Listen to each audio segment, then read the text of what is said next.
Hello. Oh, I'm adjusting my camera. You didn't see that. Hello, everyone. Hi.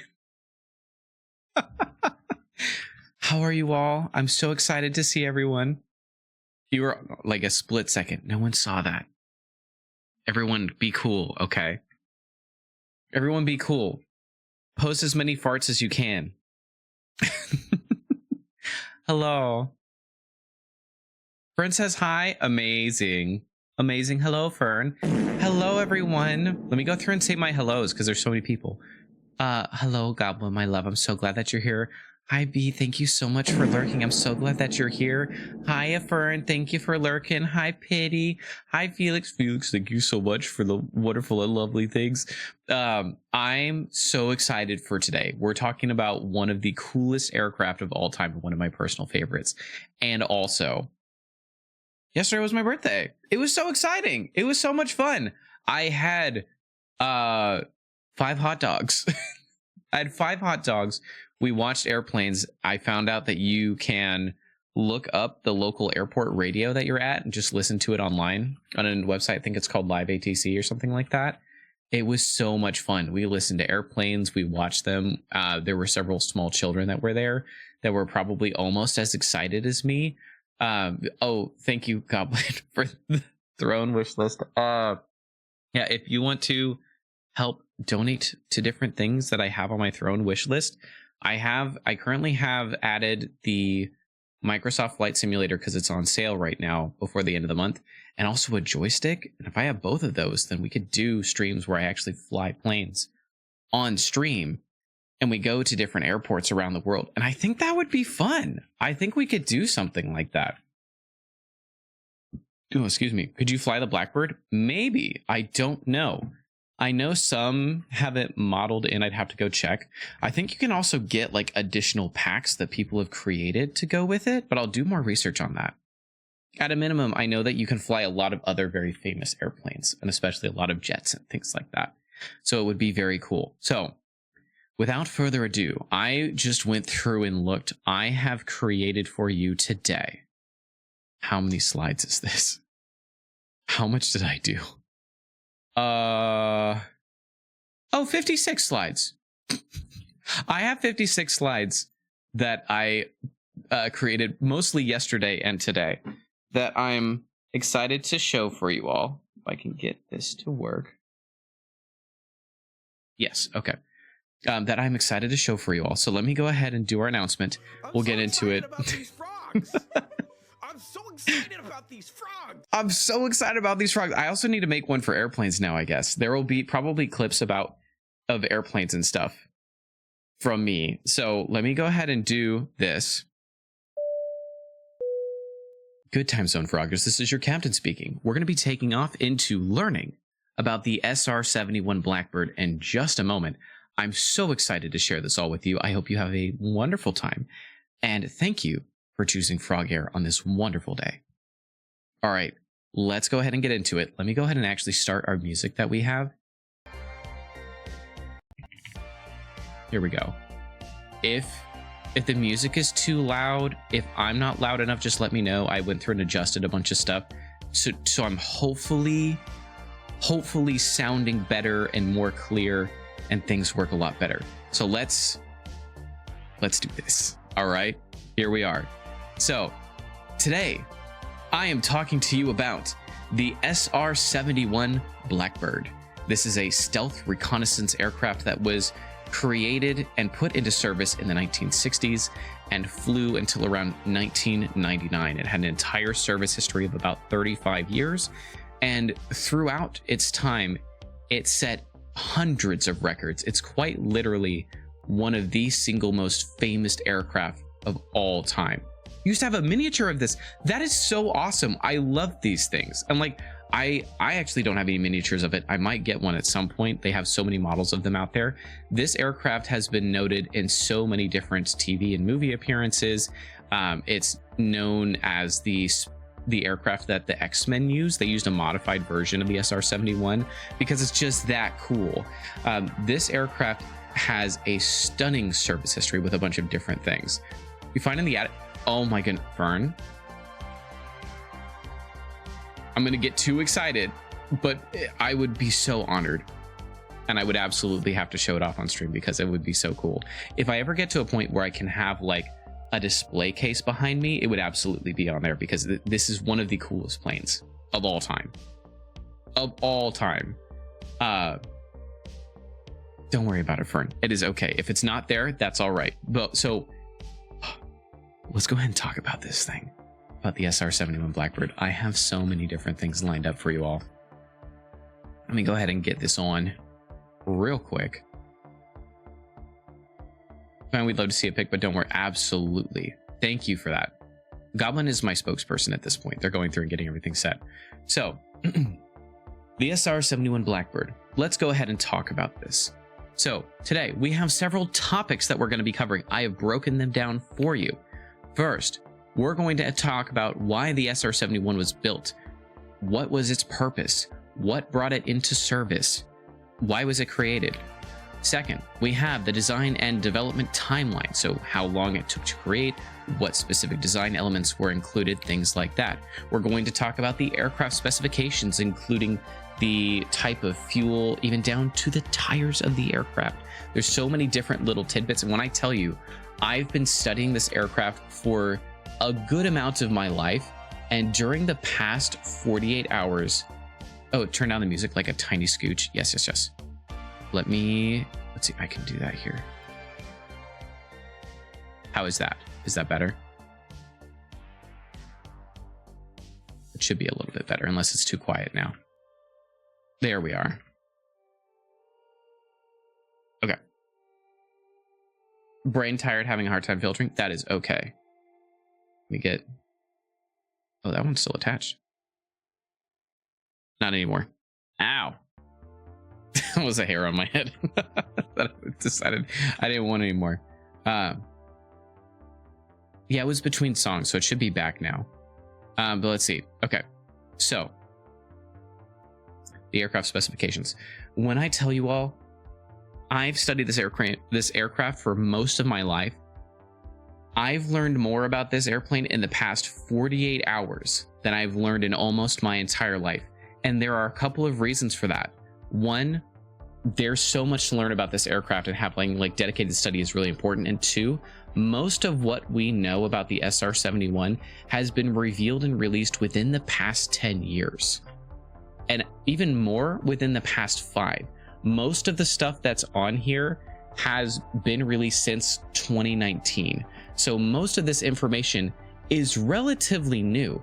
This aircraft was classified up until, I want to say 2008, with its service period starting in 1964, something to that extent. So it is long overdue for us to have a discussion on this, and it's literally been like Charlie Day Trek info at Pepe Sylvia for the past 72 hours. That's absolutely me. That's absolutely me right now. In addition to the aircraft specifications, we're going to talk about the power plant of the SR-71. The engines themselves deserve their own separate thing because of how much there is. I even watched several videos just going into so much minute detail on the SR-71 engines that I could put an entire another presentation on it, but we'll cover some of the highlights on it in here. That's the wrong button. There we go. We're going to talk about the onboard technology, which surprisingly for 1950 and 1960 was extremely sophisticated, even rivaling some stuff of today's standards. We're going to talk about the advancement of technology with this aircraft and how strangely simplistic some of the things were. And we're going to talk about some of the mission stories, some of the most interesting things that have happened during this time. And of course, the decommission and declassification of this aircraft. One of the most interesting things that I found out is you can actually find the flight manual for this aircraft just available. It is for free online. They declassified it, and someone went through the painstaking effort of scanning every single page that is in that booklet. It is so ridiculous, and it is incredibly long. There's so much technical information in there that even I couldn't get through all of it before this today. If we literally out there. It's fantastic. I've got lots of resources that I can give out as well if you want to do your own research afterwards too, but so much of this is incredible.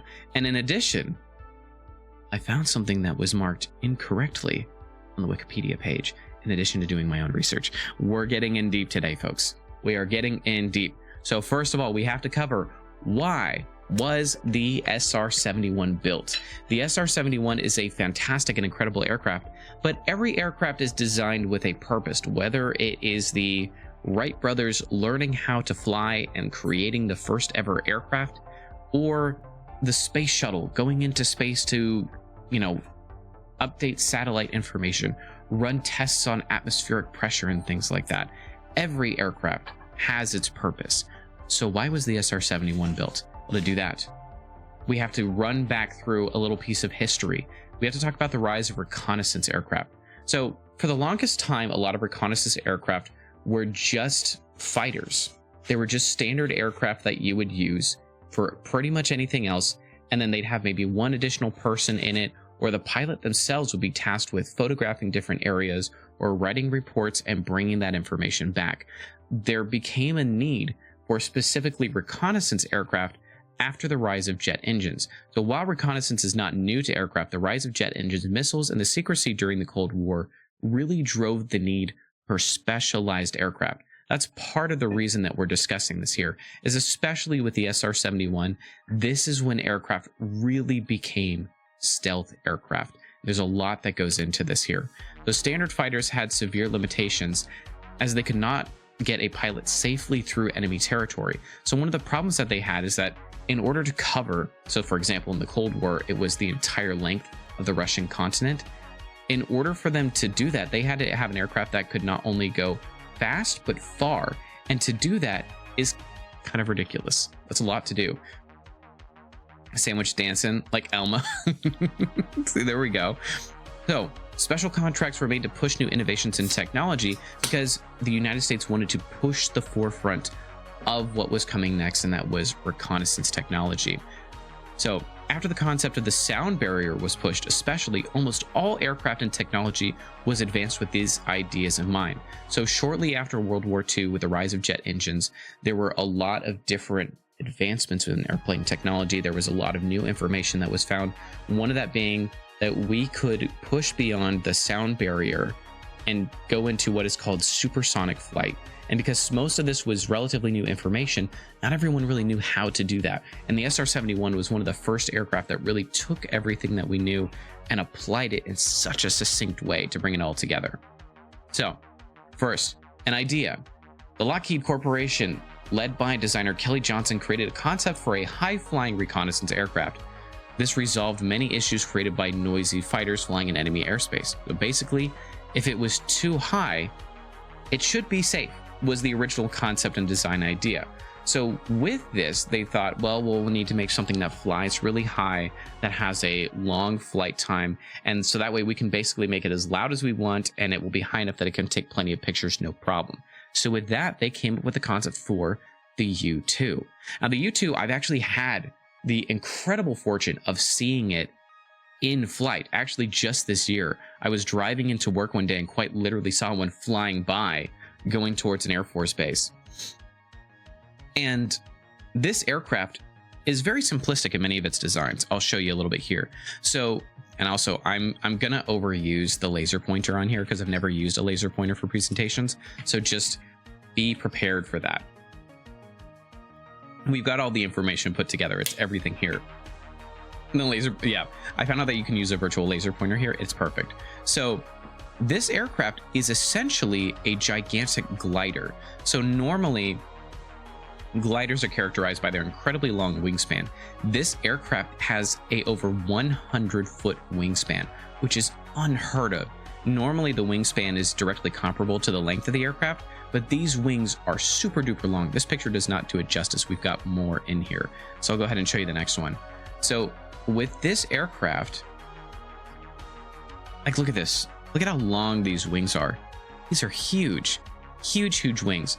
This aircraft has wings that are so long, and it has to have, like, these are called pogos, so that when the aircraft goes in to take off, when the wings begin to lift a little bit, and when they flap, it doesn't damage the aircraft by them slamming down onto the end.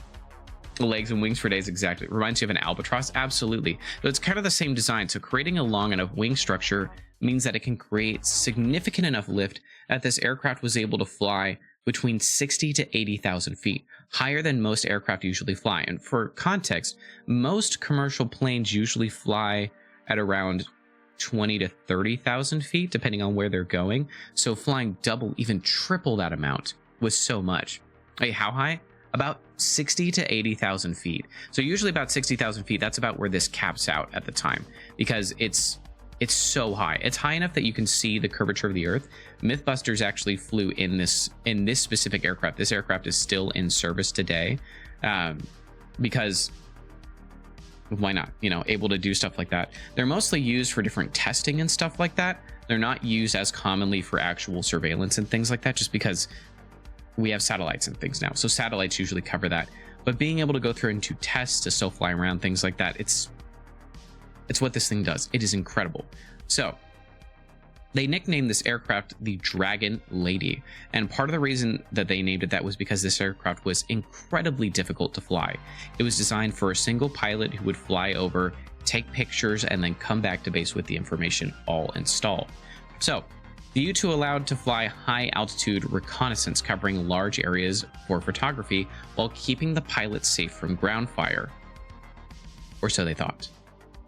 And this is where we get into one of the most interesting things that happened during the Cold War as far as flying goes.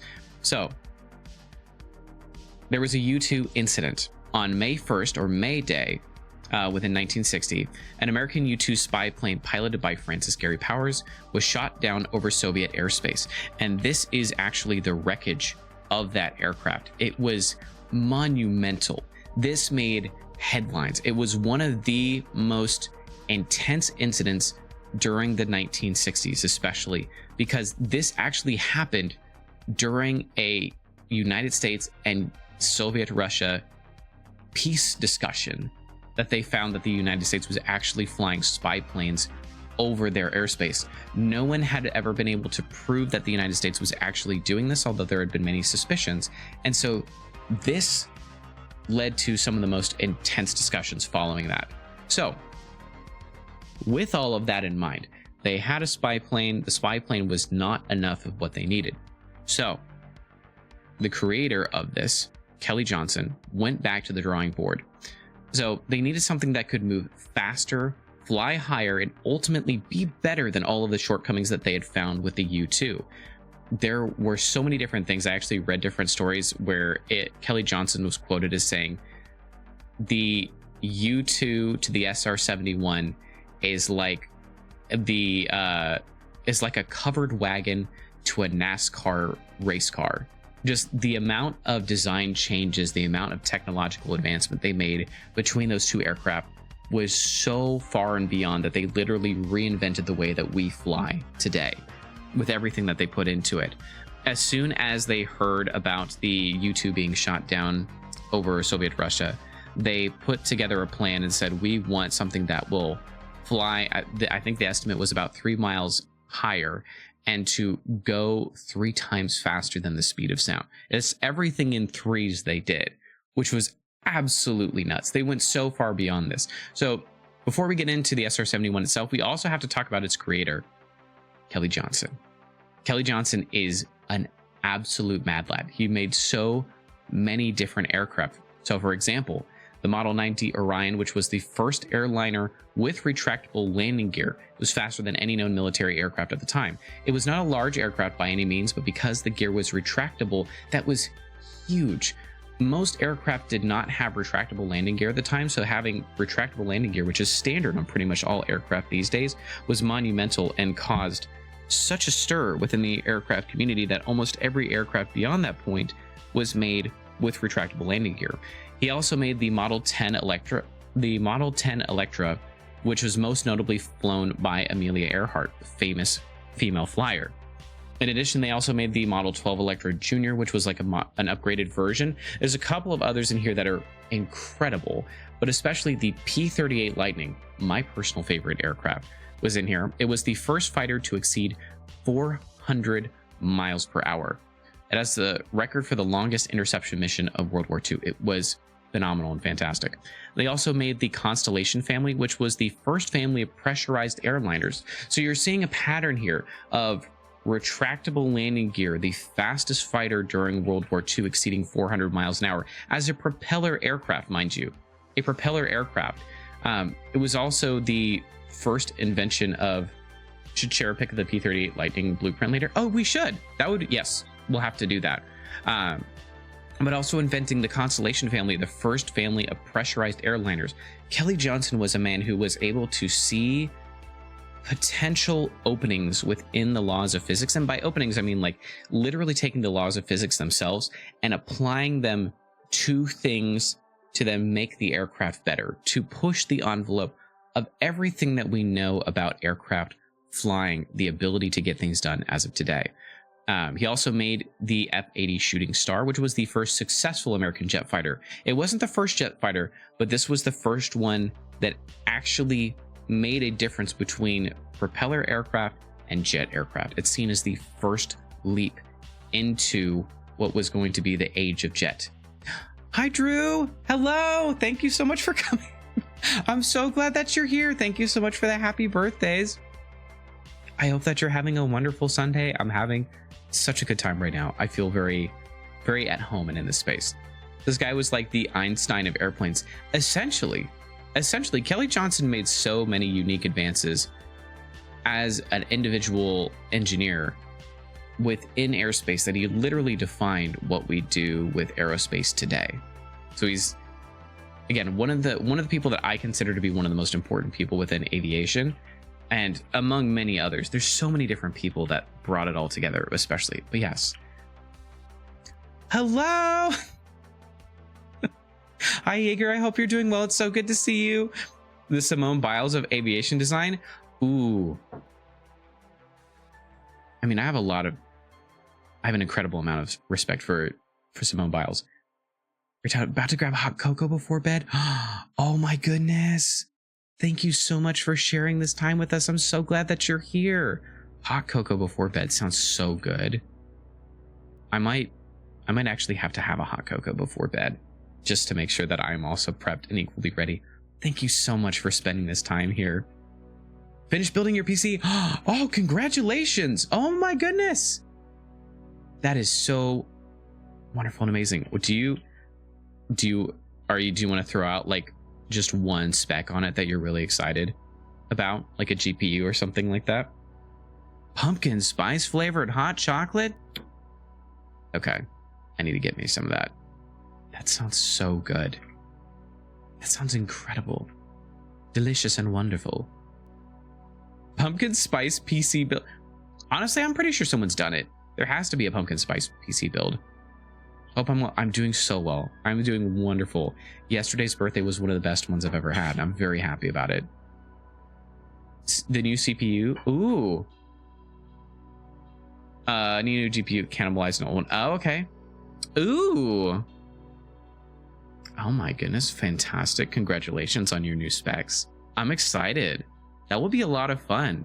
You'll be able to see individual blades of grass now within game. You could basically touch grass by playing video games, essentially. Bring you some. Thank you. We'll have it sent over. If we had an SR-71 that we could use for cargo transport, oh my goodness, that would be nuts. I've seen jokingly pictures that people have edited to make it look like an SR-71 has a FedEx paint job. Which would be nuts. That would be so funny. Oh my gosh. So I'll continue into this, but as you come in, thank you so much for being here. I'm so glad that you're here. We are currently talking about the SR-71 Blackbird, one of the single most famous aircraft that's ever been created. And I'm so very excited to be sharing this with you all. So we're talking right now about Kelly Johnson, the aircraft designer for this specific thing. He made so many advancements with many different things, developing specialized landing gear for aircraft, making the P-38 Lightning, which was the fastest fighter in World War II, one of the first ones to ever exceed 400 miles an hour. The constellation which incorporated pressurization for aircraft, so aircraft could fly higher and therefore be more efficient. And also the F-80 Shooting Star, the first successful American jet fighter. There's more, don't you worry. We've also got so many of these other ones. The X-94 Starfighter, the F-104 Starfighter, which was the first ever Mach 2 the Mach 2 fighter to enter service. So it was one of the first ever fighters to reach Mach 2, or 2 times the speed of sound. Unheard of. It was ridiculous at the time. He also invented the F-117A Nighthawk, which was the first operationally stealth aircraft. And the U-2 as well, the C-130 Hercules, which was a turboprop military transport, the entire Blackbird family, which we're about to cover some of that, and also the Jetstar C-140, the first dedicated business jet to enter service. I feel like we need an aeronautics glossary. For real, we really do. We need something like this. But the short of the matter is, the reason that I'm showing this all to you, Kelly Johnson was probably one of the few people that was specifically ready for this. Mach 1 is the speed of sound. Thank you. I'll need to go through and clarify these terms as we go. But Kelly Johnson was one of the few people that was specifically ready for this project. Someone who knew the inner workings of aircraft, was literally the one who guided technology advancements as we go. Bestie Johnson really just did all. He really brought it all together, just making advancements, and literally was the one person who saw problems with aircraft design and went, I know what we do, and found ways to fix it, which to me, even to this day, is still studied, because there's so much about it that's incredible beyond everything that we have. So it's time for us to move on. Now this led, like, Kelly Johnson created all these different aircraft. So after the U-2, this of course led him to create the SR-71 Blackbird. This is Kelly Johnson right here. That's a marvel of a man with a grimace for a face. Hello. Hi, Milo. Thank you so much for being here. I'm so excited to see you. We're about to get in to some of the amazing stuff about the SR-71 Blackbird. This, I believe the picture that they have here is actually, I believe that's actually the A-12. I think that's actually the A-12 ox cart, but it's the predecessor to the SR-71. It basically gets wrapped up in the same thing. So we've got many different things to talk about. I'll bring us into it. So we need to talk about the mission objectives of the SR-71 Blackbird. And this is an actual picture. This is, I want to say, the SR-71D or the M21D. It's a twin seat variation of the SR-71 Blackbird. There were not very many built. I think this is one of 2. And so having a picture of it is incredible. I believe this is over the Rockies somewhere based on the research that I've done. So some of the things that the SR-71 Blackbird had to do, it needed to be able to perform reconnaissance. So whether that be any type of radio or radar scanning, whether that be taking pictures, but the main thing was it was designed for one job and one job only, and that was to go in, to look at things, and to get out. So there were no armaments on it, there were no missiles, and part of the reason for this, some of the background history to it, is they were originally designing the A-12 Oxcart, the predecessor to this, to be a fighter aircraft, to be the fastest fighter ever. And they made the fighter aircraft so fast that when it would shoot out explosive tracer bullets, they would fly back into the aircraft and explode on the hull. If they shot a heat-seeking missile to chase after something, it would lock on to its own heat signature because the aircraft was simply too fast for its own good. I'm so glad that you all are here. I'm so very excited. This is... Oh, wow. I'm excited. I'm happy that everyone is here. But yes, many different things. So this aircraft was specifically designed for reconnaissance, to go in, to look at things, to report back, to see what needed to be done next. This aircraft also had to be able to not only reach, but maintain a high speed. With the increase of aircraft, with the increase of flight technology, it was imperative that they be faster than anyone else that was out there. It also needed to be able to reach a high altitude. We just talked about how the U-2 thought that they were safe at 60,000 feet, and they found out they were not. So it needed to be higher, it needed to be faster, it needed to have all of that into one succinct package. Your excitement is contagious, and we're happy to be here to learn. I'm glad that you are here. I'm very happy and I'm very thankful. Thank you all for sharing this wonderful thing with me. All right. So, how were these mission objectives completed? Ooh, hello. Let's see. Finish meal prepping and washing dishes. Seated. French toast bagel with brown sugar, cinnamon, and cream cheese. That sounds so good. Oh my goodness. With all the meal, I'm so proud of you. That is wonderful, B. And thank you for sharing that with us. Literally loving listening so much right now. Thank you. Thank you. I was actually I was talking with my therapist this last week, and they asked, are you doing a special birthday stream? And I was like, I think I'm going to talk about the SR-71 Blackbird. And they looked at me and went, what is that? And I went, oh boy. So I gave them just like a 5-minute snippet and immediately blew their mind. There's so much in here that we're about to get into, which it still boggles my mind. Even as someone who knows about different flight technology stuff and advancements, this still boggles my mind every time. Get loved. Oh, thank you. I'm so excited that you all are here. Thank you for being here. So, how do these mission objectives get completed? So, during missions, the SR-71 was designed and operated at high speeds and altitudes of Mach 3.2, so 3.2 times the speed of sound. Very fast. That practically translates to about 2,200 miles per hour. Ridiculously fast. It was also flown at 85,000 feet, and for example, most airliners, the highest that your average airliner can go is about 45,000 feet before it loses the ability to generate lift and falls out of the sky. It's in that basically stratosphere space between standard flying safe operations and space itself, pushing the upper limits of that. That's like at the top height of the U2. It's absolutely at the top height of the U2. I think the U2 caps out at about 80,000 feet or something like that, but I'll have to double check again.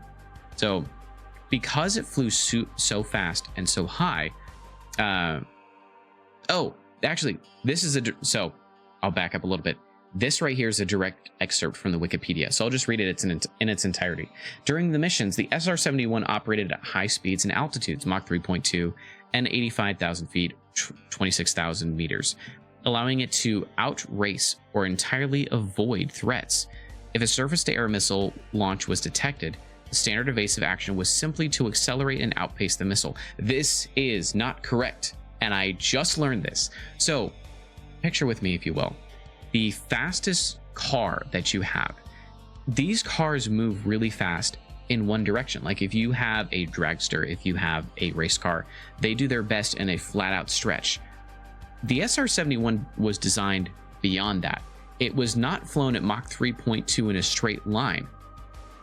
This is not correct.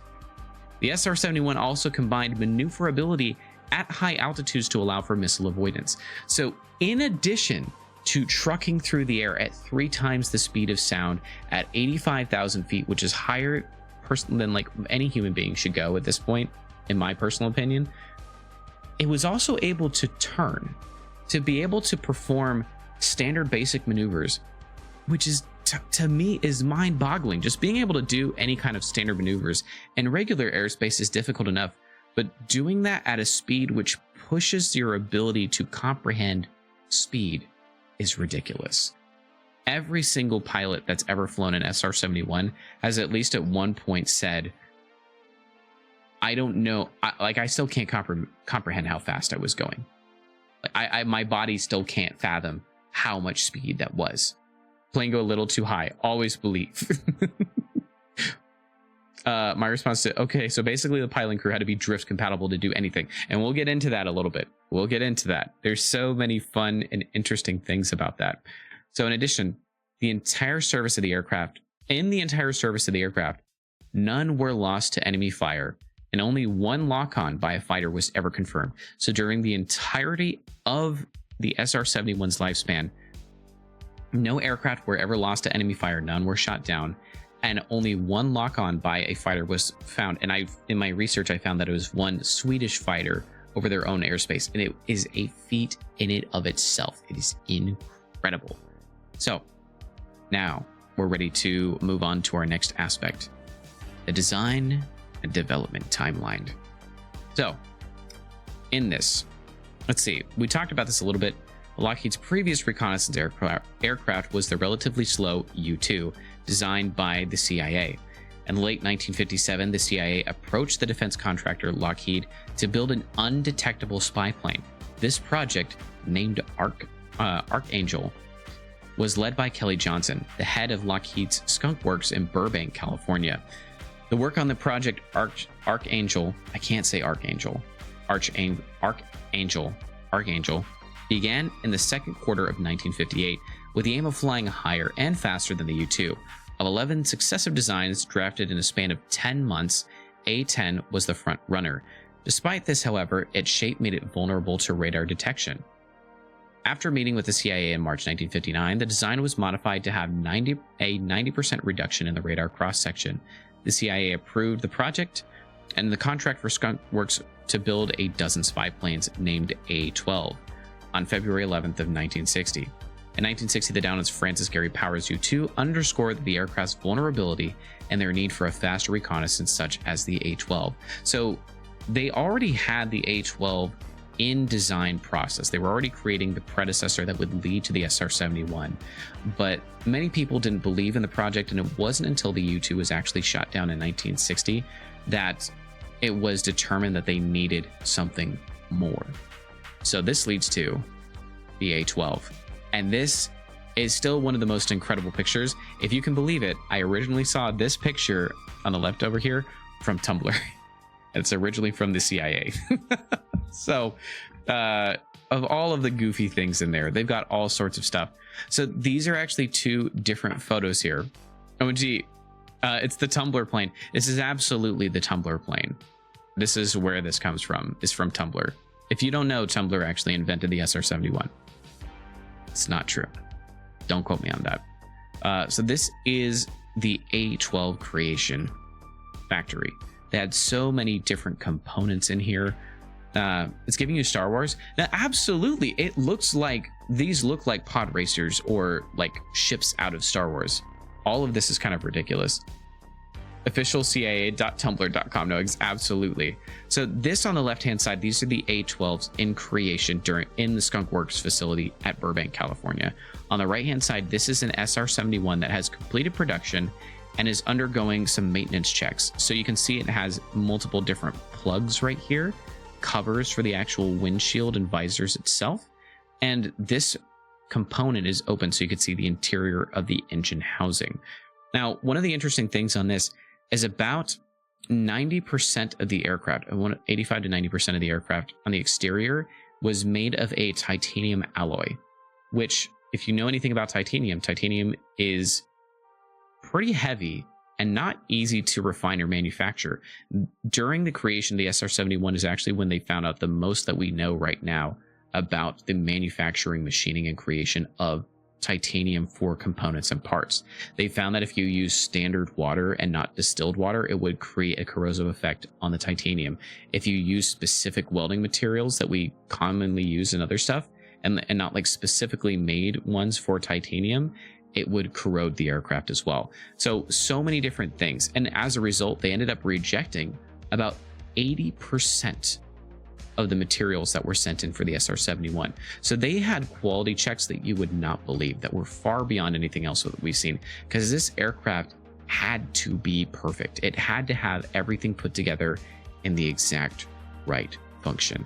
And I'll go ahead and walk through a couple of different things on this. So one of the interesting things that you see on here that we'll get into later is the distinct way there's like this honeycomb kind of feature on the tips of the wings here. And this part is a different tone color as opposed to like the rest of the fuselage. This is from the A-12 design before it was transitioned over to the SR-71. That's because these parts are made of a different, highly resistant material that was a composite of, I want to say some sort of, composite materials combined with asbestos. We don't use asbestos in aircraft anymore for stuff like this, but it was the only way that they could keep the aircraft from burning up at high speeds. Yes. Yep. So now I was able to go through and find some footage I have never seen before. and I am so excited to share this with you. So this next one up that we have here, this is actually the first flight of the A-12, and this is on April 30th of 1962. So about 5 years after the initial discussion in 1957 for this aircraft, they first flew the A-12 mesothelioma airplane, pretty much. Yeah. Yep. So this is the first flight of the A-12. And there's no sound for this. This is from the original testing of Lockheed Martin. But you can see here, let's see, where is this at? This is in Nevada. You can see that they're testing the aircraft. It has the forward nose rotation on there. They're making sure that it's working properly. There's a single pilot in this aircraft, and it has all of the different things set up on it as well. They've completed the paint job on here, so there's no silvery component showing.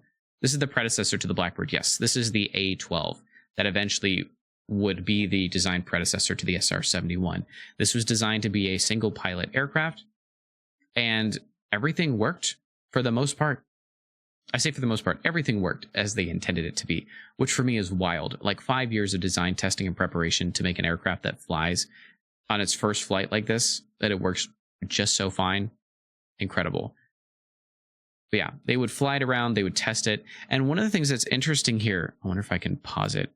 One of the interesting things that you can see here on this is the way that the rudders on the aircraft are kind of slanted in just a little bit. This is the first ever aircraft that did this. The SR-71 was the first ever aircraft that slanted the vertical stabilizers on there so that it would reduce the amount of radar deflection. So it would be, in essence, a true stealth aircraft, the first of its kind ever.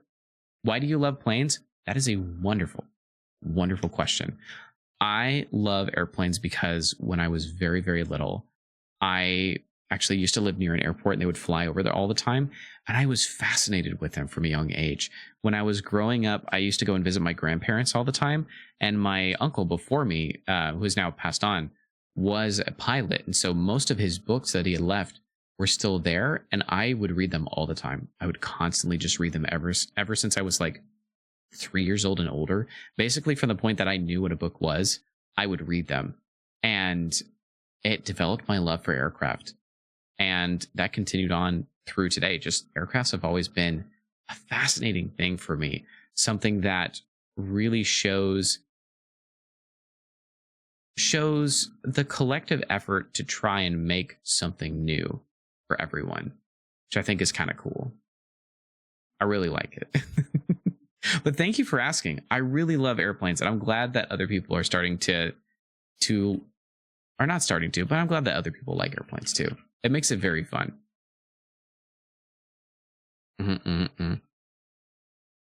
All right, let's continue on here.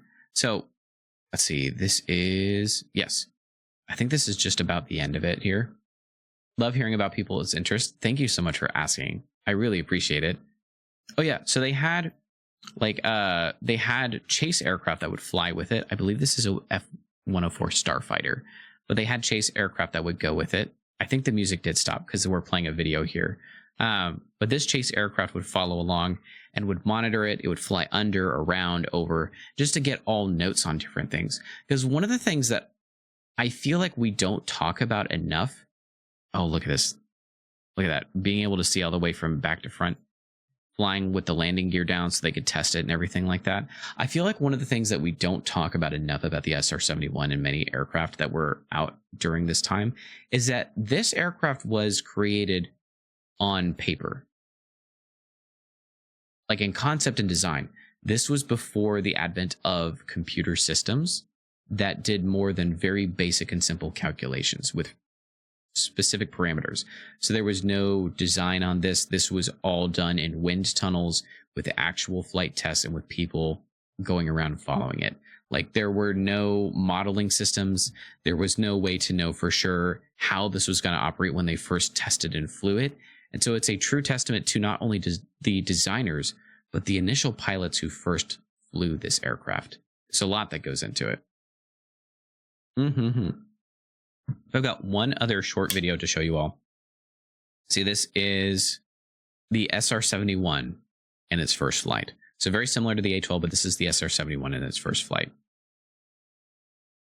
believe this is taking off from Beale Air Force Base, if I'm remembering correctly. Or no, this is in Palmdale, California. Never mind.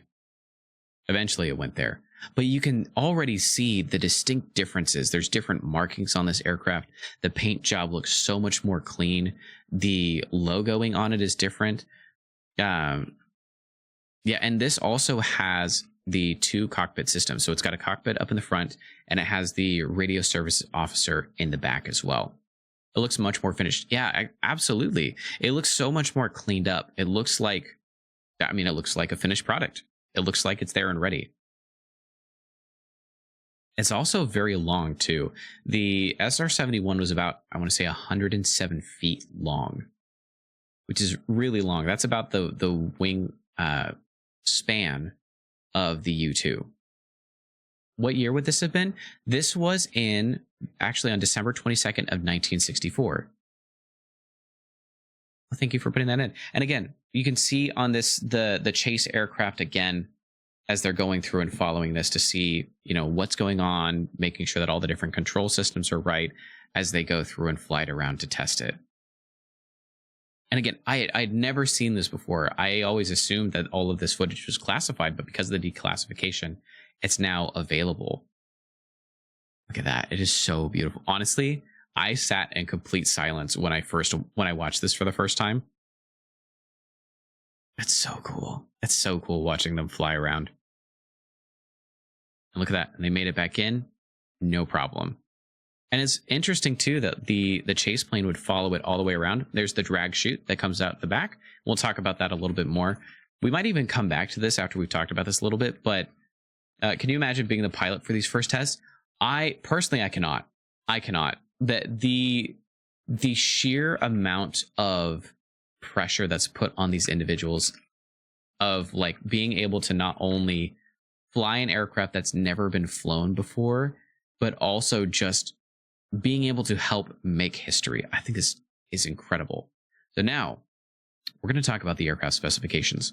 But before we do that, I'm actually going to take a short break. Can you imagine watching the feeling in your chest? I mean, I'm getting goosebumps just watching this right now. Like just being here at this point in time, in 2024, 60 years later, 60 years after, and seeing the footage that they took, it gives me goosebumps. Just being able to see something like that, something not only monumental, but so unique that was never created before this point and likely may never be created again. It is incredible to see this. There's so much about this that brings so much joy to me as an aircraft enthusiast, but also just someone who, we're watching history be made with this sort of thing. Thank you. I appreciate this. I'm going to take a short break so I can rest my throat for a little bit.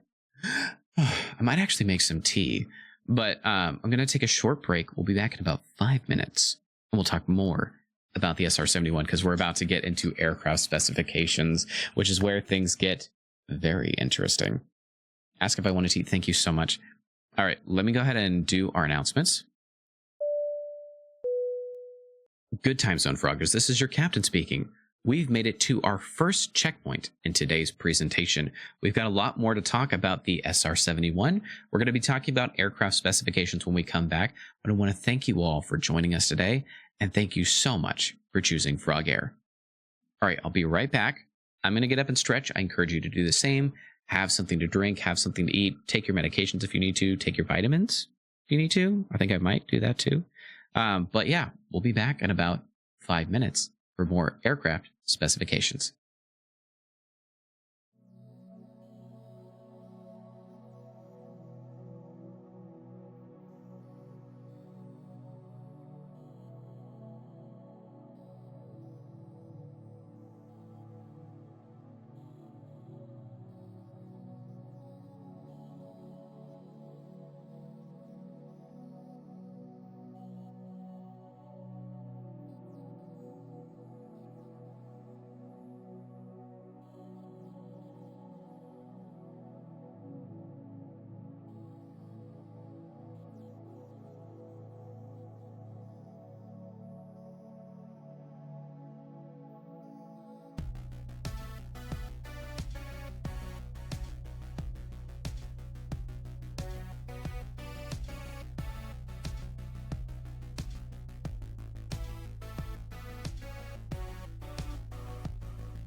Ooh.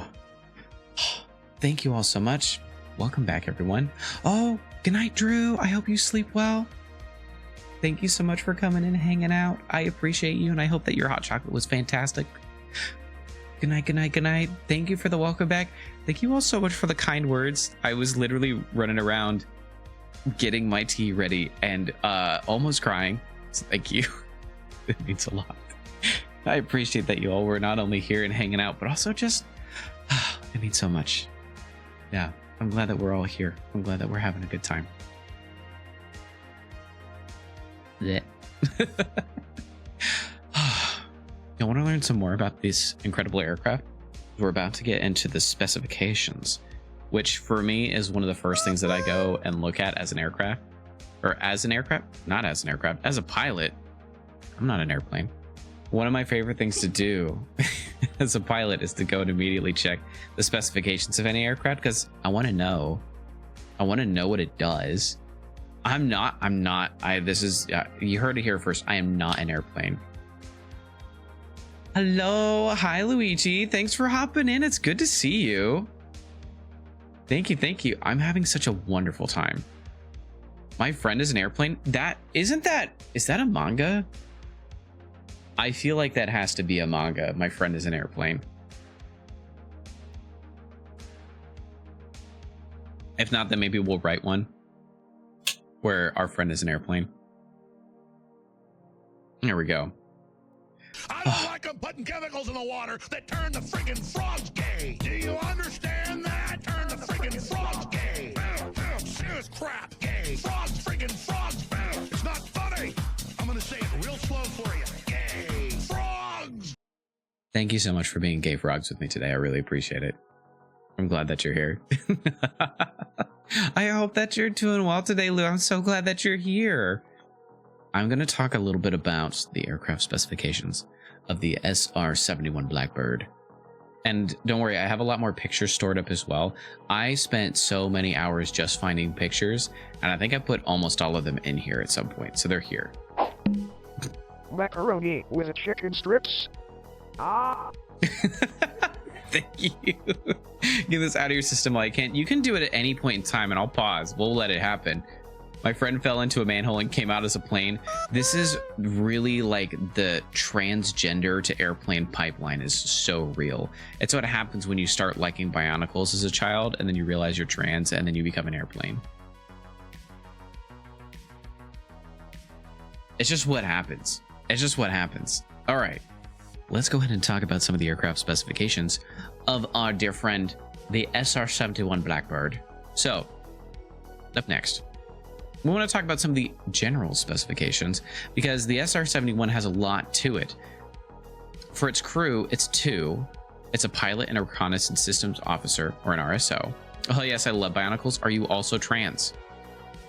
Which actually, you don't have to answer that. I got too excited and immediately blurted that out. I liked Bionicles and I'm trans. So there's that. We just actually at the trans to plane type. That's what it is.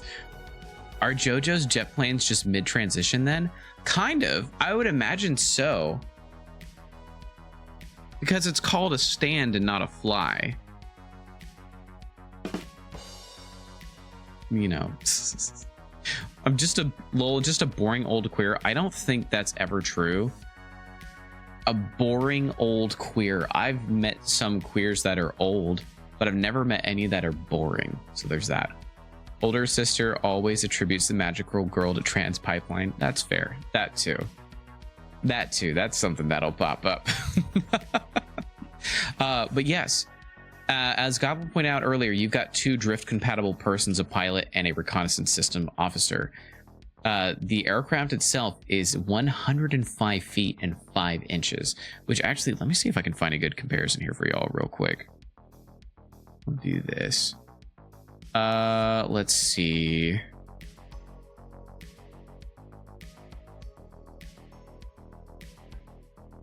Let's see. What are we looking at here? Ah, okay.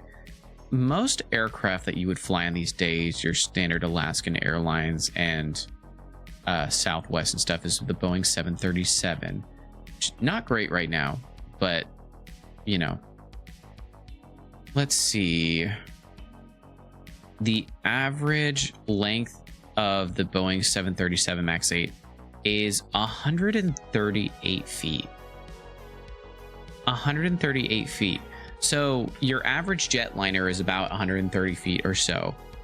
I know I'm coming back. I'm coming back. Hold on. This is all part of the plan, all on purpose. All on purpose. So the Boeing 737 is about 30 feet longer than the SR-71, but that also means that the SR-71 is almost as long as your average like jetliner aircraft. Kind of ridiculous. That's over 2 school buses long. It really is. It really is over 2 school buses long. It's a lot. All modes of transportation are neurodivergent and queer. You don't make the rules. I mean, you did make the rules, but they are there. So yeah, so this aircraft is 107 feet long and has a wingspan of 55 feet 7 inches, which is like about half of the aircraft. The height of the aircraft is 18 feet 6 inches, and the wheel track is 16 feet and 8 inches. The wheelbase is 37 feet 10 inches. Anyway, all these other sorts of things. One of the interesting things here is the empty weight of the aircraft, 67,500 pounds, and the max takeoff weight is 172,000 pounds. So you could essentially almost triple the aircraft weight and it would be able to take off with that.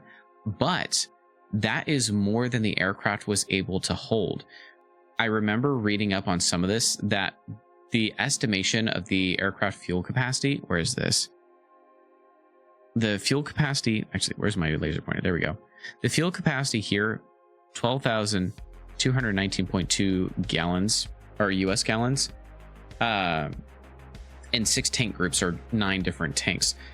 It wasn't able to reach that full capacity on the ground because it would just simply be too heavy for the aircraft to take off. Most of this aircraft is fuel tank, and you'll see that in just a minute. You need some tungsten cubes and fill her up. They did so much. Okay, I'm going to talk about how much they did to cut weight on this different thing. One of the interesting things too, you see here, there's 2 different types of general specs. This is there's 2 different types of engines, which is the JTD11. Anyway, all these different stuff. This one was 32,500 pounds of force. This is the engine.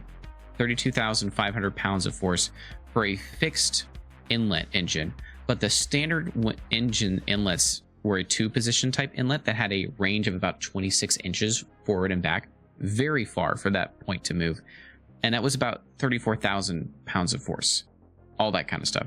So let me move on to the next thing on the specifications. If you have any questions as well, please feel free to stop me. I'm so happy to answer any questions. Can I say I love the normal people measurements being included? Absolutely. I mean, one of the most interesting things about like flying and stuff is that you have to calculate for all different types of measurements. So you've got to do not only feet, but you got to do meters. You got to get it all in there because flying is supposed to be an international thing. There's that. So some of the performance specifications, we're bringing it all together. The maximum speed is 1,910 knots, or 2,200 miles an hour, or 3,540 kilometers per hour at 80,000 feet. 80,000 feet. It was telling me about the training loops they did across the US. I was like, that's a lot of football fields. We'll get into that. I did include a little bit of that towards the end. The maximum speed is Mach 3.3, and that's, again, I'll point this out. That's a listed speed of Mach 3.3. That's not an actual speed of Mach 3.3. There are many stories where pilots did in fact go over Mach 3.3 and the aircraft held together. There's that. Oop. But yeah. Ferry range was about 2,824 nautical miles, or 3,250 miles. So the max, like the range of this aircraft to be able to safely take off, get fueled, go, and then come back, this aircraft could fly across the entirety of the United States, the entirety of the United States. Like, granted, it can't take off with a full load of fuel, so it'd have to fuel up when it got up in the air, but this aircraft could cover the entirety of the United States, which is ridiculous. And the entirety of the United States at a cruising speed of Mach 3.2, 3.2 times the speed of sound, or, you know, about 2,200 miles per hour. Kind of ridiculous. Its rate of climb. Oh, thank you so very much. Careful, it's hot. Oh, okay. Ow. Yeah, that is. Thank you. That's way too hot to drink. Okay. I'm gonna... there we go. I'm gonna adjust some stuff on my desk real quick before we move on. I don't want to burn myself. Some tea! Absolutely. I have some chamomile tea today. I have some chamomile tea today in my... Man, I love frogs. I don't know why I've done this voice. Man, I love frogs. Have yourself a cup of tea on me. There we go. Too hot to drink, just like me. That's true. Okay, so the rate of climb, 11,820 feet per minute, is so fast. 60 meters per second. It's so fast. Like, what is the average rate of climb? You know what? Let's see. Does this show up here for you? Yes. The average rate of climb for... Where is this? Does it have it in here? Does it not? Oh, you gotta be kidding me. Jeez.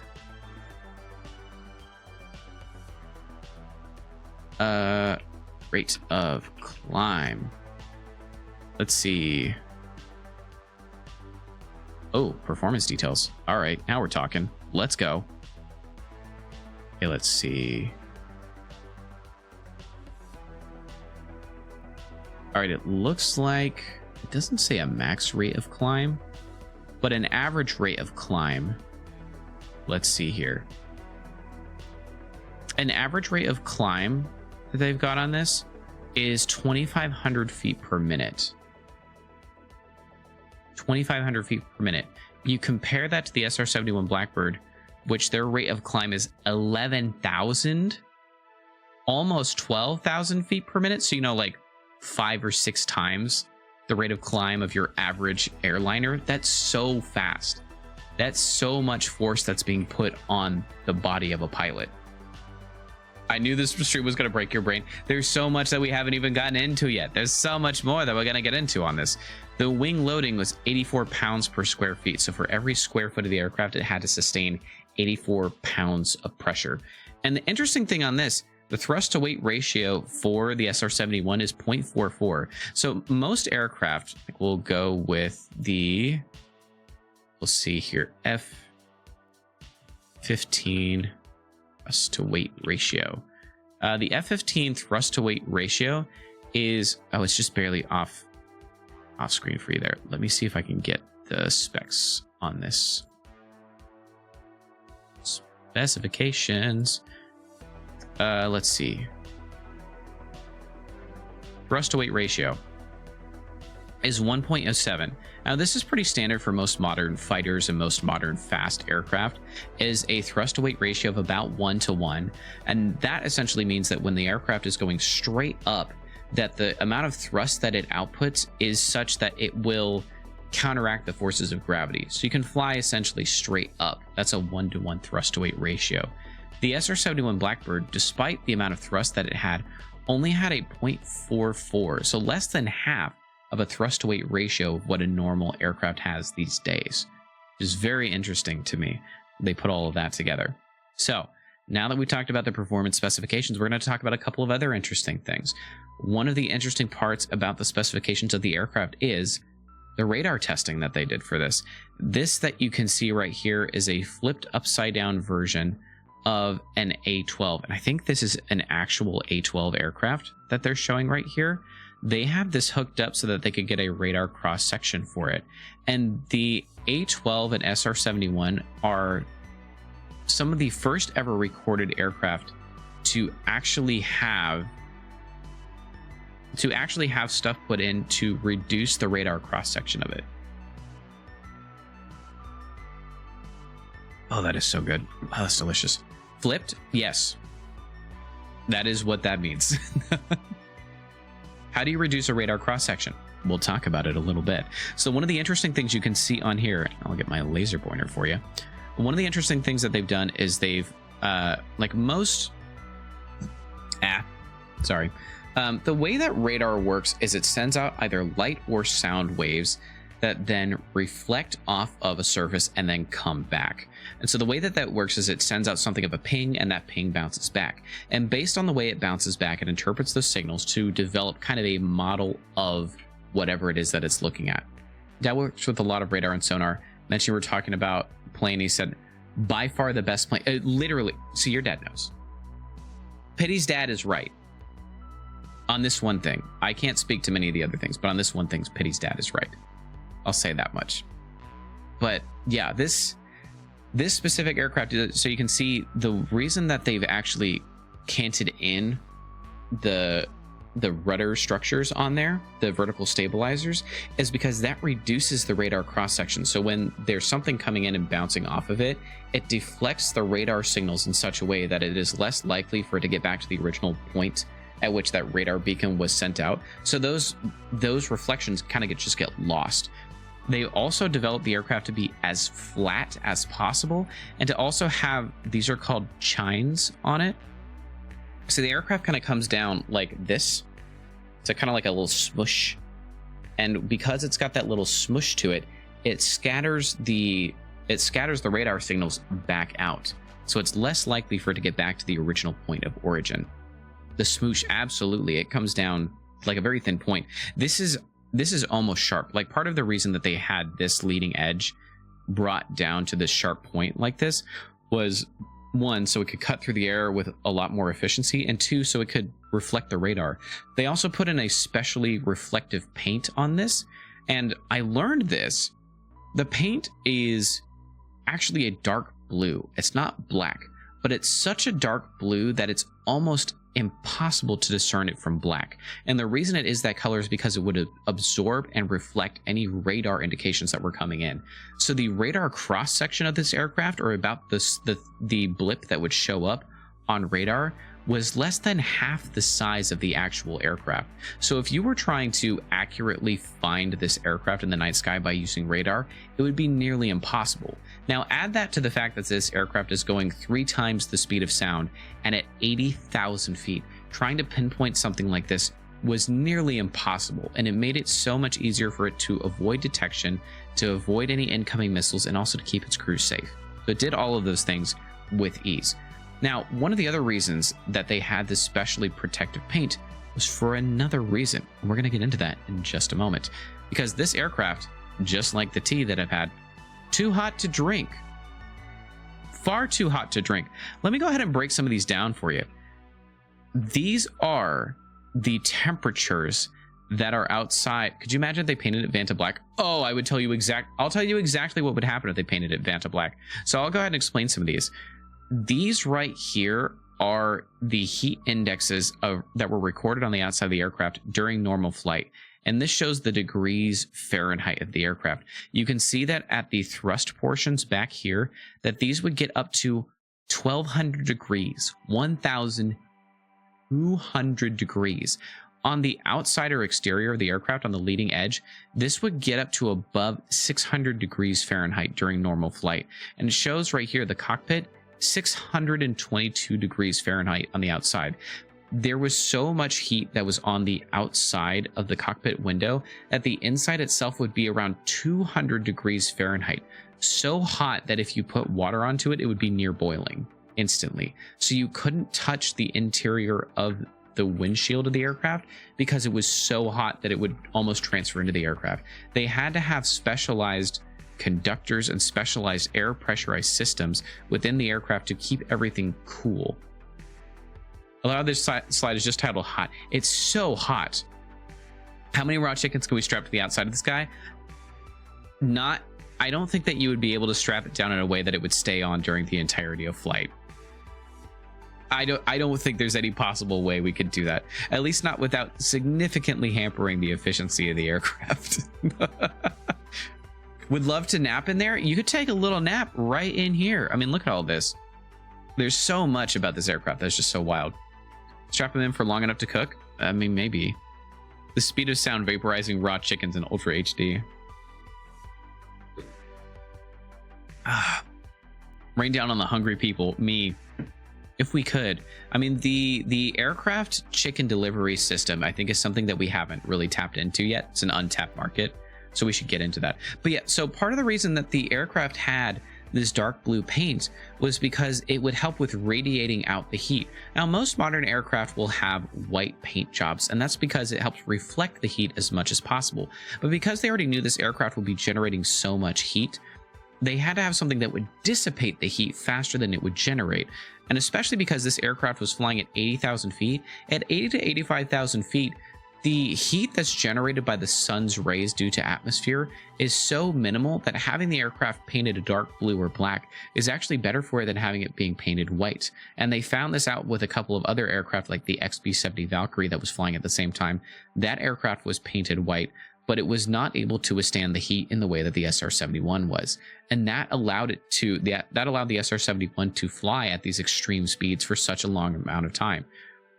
It's actually believed that with the way that the engines were set up and the specific types of engines that they used, this aircraft could potentially, or the engines could reach Mach 5 times the speed of sound. But because the aircraft would absorb so much heat during that time, it wasn't safe for them to do that without the risk of the aircraft just literally falling apart. Without risk of the aircraft just literally falling apart. You built an aircraft so strong that it would rip itself apart in the air, which is wild to me. Like, could you imagine? It's the age-old question: if I hit myself and I break, am I weak or am I strong? There's that. Did you also say the air friction would melt? It would quite literally melt the aircraft. Aircraft so strong that it would blast through the air at such speeds that it would melt under the pressure that it's creating of itself. We're not even to some of the most interesting parts, so we're getting into this a little bit farther. Let's talk a little bit about the design of the aircraft. One of these is the design and the housing of this aircraft. So you can see some of these things in here. We talked about the nose chine, the fuselage chine. That's where like the aircraft comes down to that smoosh, that sharp edge right there, things like that. All that kind of stuff. Answer to that question is mentally strong. Absolutely putting it all together, Fern, as always. So we have the inner wing leading edge. Now these different like honeycomb patterns on here, this is where they had the combination of the titanium and asbestos put in there to make sure it was all put together. You can see they did that around all of the edges that were around the aircraft that would come into contact with extreme heat. Genuine question: do you know about how much spacecraft do you know much about spacecraft? I'd like to see how comparable building of this is. Oh, actually, I know a decent amount about aircraft. I think by comparison, it's hard. Actually, it's very hard to compare. One of the main differences is that the SR-71 was designed to go at these speeds for an extended period of time, whereas things like the space shuttle were not designed to go at these speeds for an extended period of time. And so the space shuttle has replaceable panels on it, so that when it re-enters atmosphere or when it's leaving atmosphere, the amount of air friction that's on it is such that it doesn't rip apart the aircraft altogether. They just replace the different components as it goes. Hello. Hi. Hi, Bean. I'm so happy you're here. Hello and welcome. Welcome, welcome, welcome, welcome, welcome. I'm so glad that you're here. Also, there's gaps between the panels. Bestie, I hate to break it to you. There's gaps between the panels. What happened? Wait, no. I hate to break it to you. There's gaps between the panels. We're bringing it all together. You keep jumping the gun. It is okay. It is okay. We'll get into it. It is important. Bean, I'm so happy that you're here. I'm so glad that you're here. We're talking about the SR-71 Blackbird.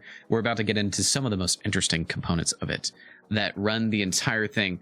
So one of the things, actually, Bean, I hope that you're having a wonderful Sunday. I'm so glad that you're here. Thank you for sharing this with us. Our brains are getting so big today. There's so much that's about to happen that we're about to go into. So one of the reasons I showed these two, one with the honeycomb design on here with the nacelle inlet spike and the nose of the aircraft as well, is you may be looking at this. You finished a wild D&D session? Oh my goodness. Was there, if you would like to share, is there something cool that happened during that was interesting, or maybe something sad, or both? If it's wild, it could be both. So one of the things you may be noticing on here that may look like a design flaw, but is actually a part of the aircraft is you're like, and why does this look like it's sagging a little bit? These engines were designed this way. They were designed to point down just a little bit. And I'll get into why once we get to the engine components. We'll talk about that a little bit, but just keep that in mind. There's a Druid giant salad. Whoa. Holy cow. That's quite a bit of what happened. Okay. Got it. Wow. Okay. That yeah, that absolutely is wild. That's incredible. So, now you're throwing me off my rhythm. No, that is absolutely classic D&D, just like Goblin said. That is 10 out of 10, a regular D&D session there. So I'll talk about this real quick before we move on. So one of the reasons I showed this kind of like quote unquote exploded version of the SR-71 is to point out two different things in here. One, this nose cone can come off. They literally would just take off the nose cone and then just put in whatever equipment they needed and just attach it to the aircraft. So instead of it having one specific set, they could replace this with different different weather reports, weather reporting information with different radar, things like that. In addition, this aircraft uses the concept of the delta wing, whereas most modern aircraft don't use the delta wing. And I'll show you that in just a second here. So one of the most interesting things that you can see on this schematic diagram of the F-15, I love the laser pointer. Thank you. It's one of the most exciting things that I found while I was getting ready for this is I was like, I can use a laser pointer. One of the things you can see on this aircraft here is that it's got different sets of control surfaces. Oh my goodness. Jack, thank you so much. Everyone, Anime Hero, or Jack, is fantastic. Can we get a shout out for him real quick? I'm so glad that you're here. Thank you for coming in. And also, happy birthday. So happy to see you and share a birthday with. Thank you so much. Jack and I share a birthday. We both got the same birthday, and it's really freaking cool. Also, if you haven't ever watched, if you haven't ever watched Jack, you should.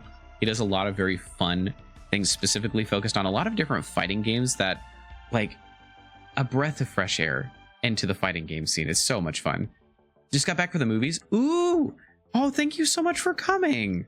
I really appreciate it. Do you know are you able to share which movie you went to? If not, that's okay. But I'm so happy that you're here. Thank you so much for coming. That was awesome. We're talking about the SR-71 Blackbird, one of the most interesting aircraft that has ever been created. We got all that. Wolverine Deadpool, that is out. That is out right now. Actually, a friend of mine was telling me this last week that she went to go see it and highly recommended it. Rock the custom X-Men sneakers? I didn't know you had drip like that. I mean, I should have known. I should have known, but that's cool. Bringing it all together, fantastic. That's really cool. Oh my gosh. Oh, thank you, Goblin, for the tea. Jack has the sickest sneaker collection. I have to believe it. Every time I see or hear about new sneakers, every time I'm always blown away. It's something that's inspirational. It's really cool to see. I'm so glad that you're here, Jack. Thank you so much for coming and spending time with us.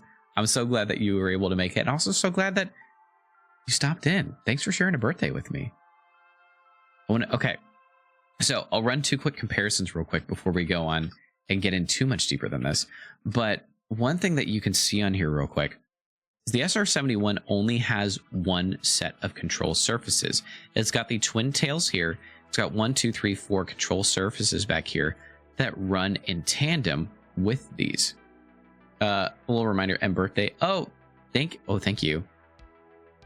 I was just reading that out loud. Thank you so much. I do have a throne. If you want to go on and do fun stuff on there, that's what that is. And I've run out of words. Thank you. Ryan Reynolds or Hugh Jackman were just in a Stray Kids music video for the movie. What? I didn't know about that. That's cool. What the heck? I love seeing the two of them together. They're very fun to watch. Okay, let's see. Oh, so yes, before I forget, this has all of the control surfaces at the back of the aircraft.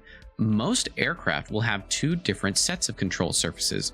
So you can see here, 1, 2, 3, 4, and then these are control surfaces here, and then the vertical stabilizers back here. Those are also control surfaces.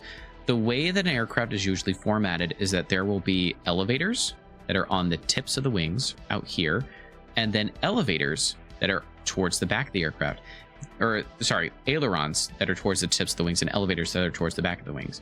Ailerons help the aircraft with the roll aspect of the aircraft, and elevators help with the pitch up and down of the aircraft. So the elevators control up and down, ailerons control left and right, and the rudders control the yawing motion, or that sliding kind of left and right kind of thing.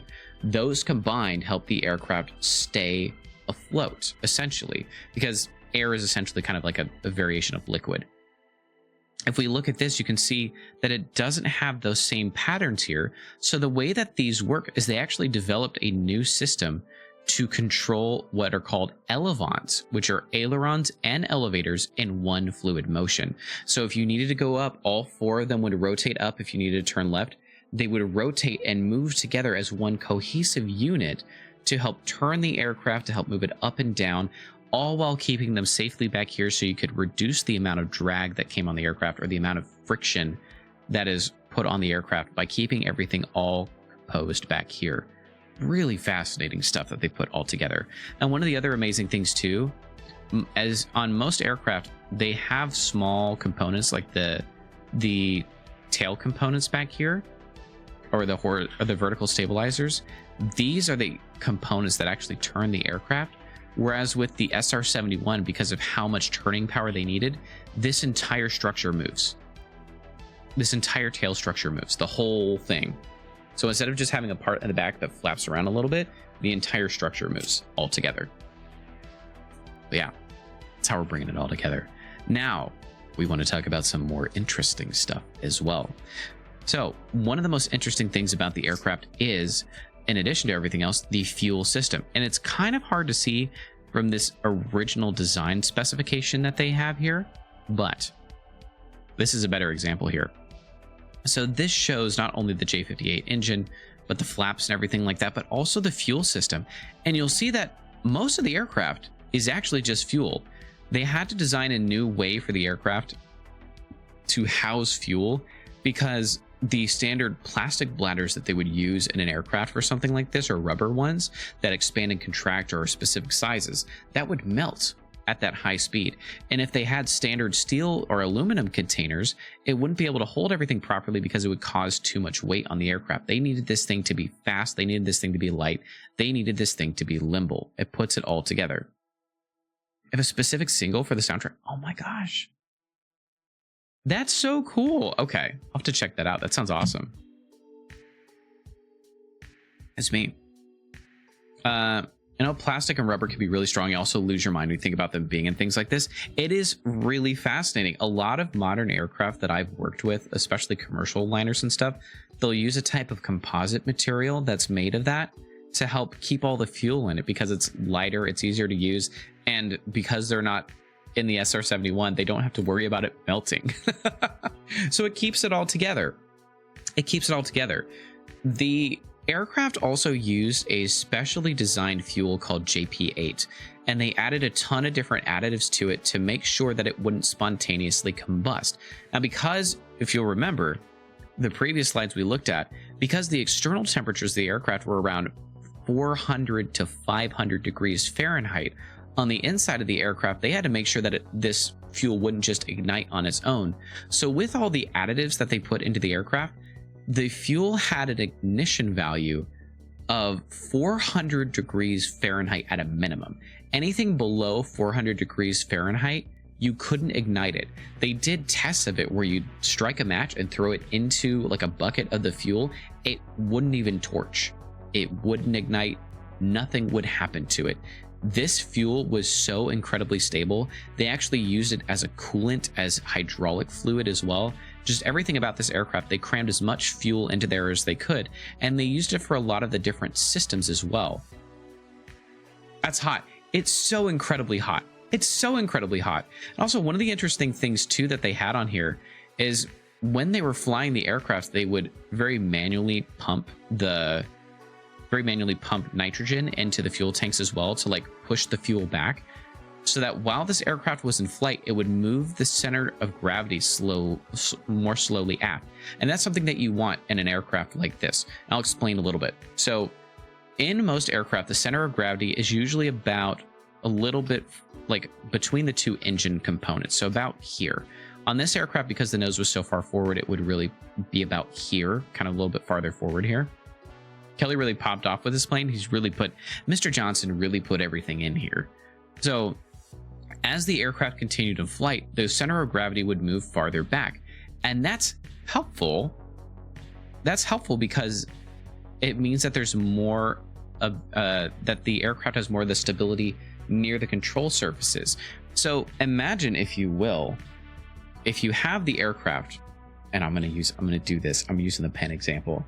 My flight instructor would be so proud of me. If you had a pen and you're trying to balance it on your hand, the easiest place for you to put it is the place where you can like stabilize it the most. You know, trying to keep it. I can't even balance a pen. But imagine, if you will, if you're balancing a pen on your hand, the easiest way to do that is where there's the most surface area where you can like kind of hold on to it. If you're trying to balance the pen like up here, it doesn't work very well at all. So by shifting the center of gravity farther back, or further stern or aft on the aircraft, it brings it back to a point where there's more stability. So that way you can like balance the aircraft a little bit better. It brings it all together. It really does. And one of the other fascinating or incredible things about the aircraft as well is because the aircraft was feeding this same fuel tank into both engines, they had to constantly keep track of how much fuel was going into each engine so they wouldn't unbalance the aircraft in flight. And that was all done almost entirely manually. Mind-boggling for me. So in addition, Goblin pointed out earlier something very correct about this aircraft. Because this aircraft expanded at high temperatures, because you imagine things expand a little bit at those high temperatures. Which, yes, thank you again, Jack, so much for the gifted sub. Very much appreciated.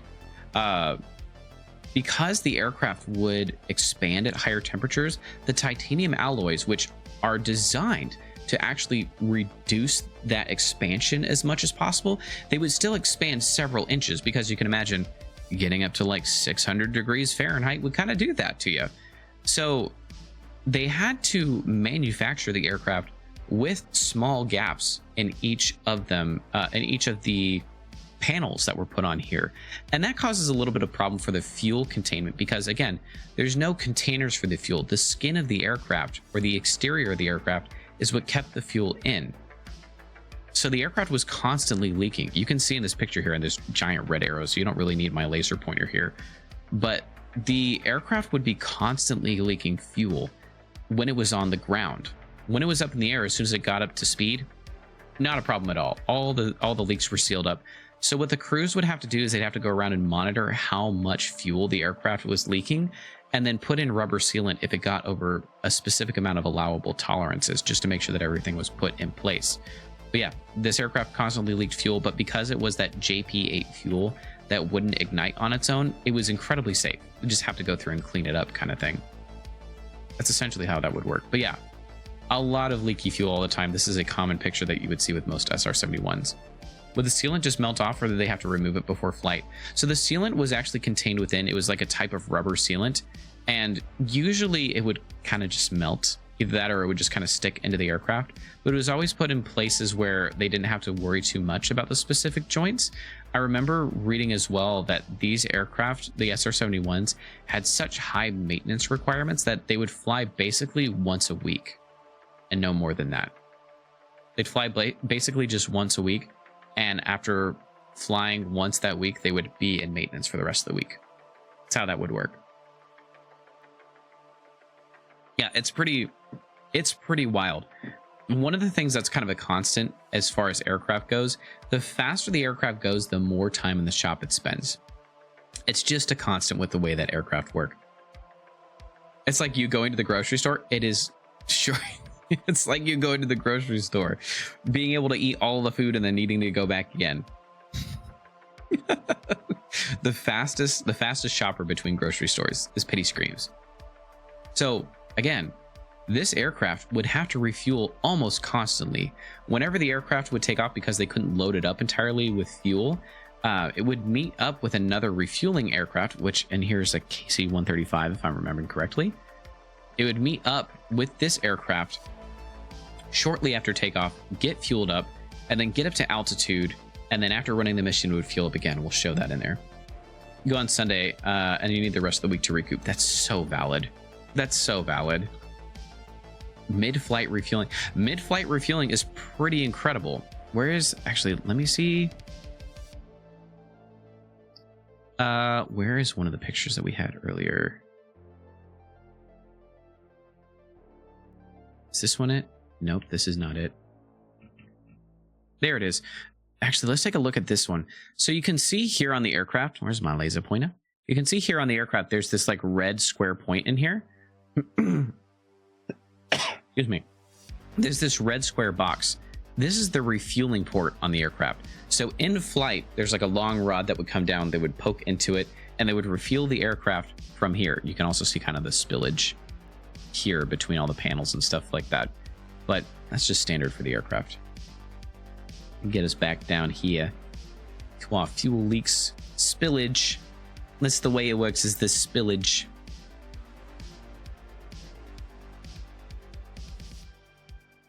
Is it not like incredibly dangerous for two planes to fly that close? This is, I mean, yeah. Sorry, one sec.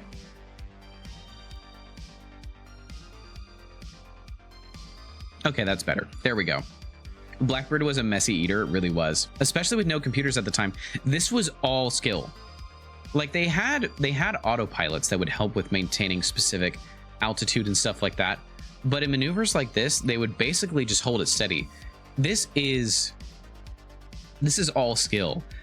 One of the things, I don't think I put it in there, but one of the things I was reading about, one of the pilots talked about how he applied for and was accepted into the SR-71 program after being a Navy pilot for 13 years. So flying high-speed aircraft for 13 years and then applying and being accepted to a pilot for this. So all of the pilots that flew the SR-71s were quite literally the best of the best. They didn't let anyone else fly. They had extremely strict requirements.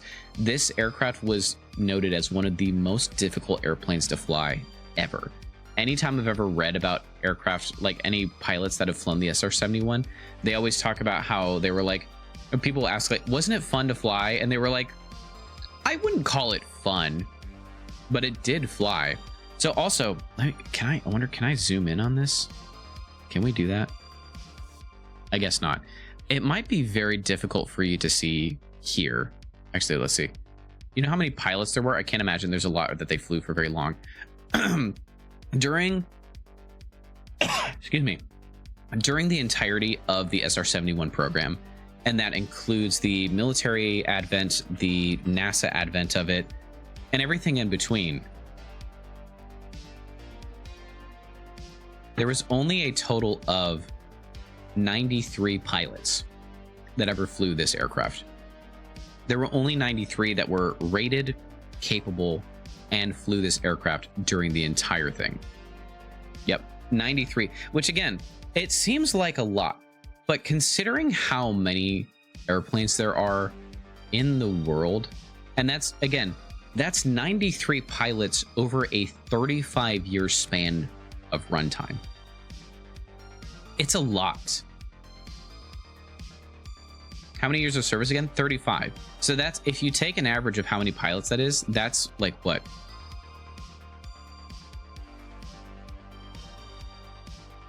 What, 30? Oh my gosh, my brain isn't braining. Hold on a sec.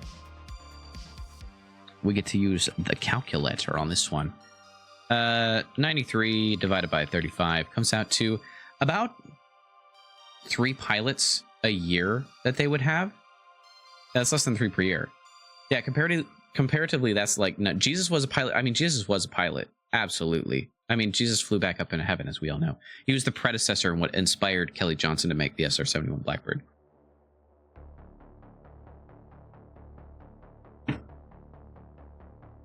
As you can tell. with all of that fun stuff putting together.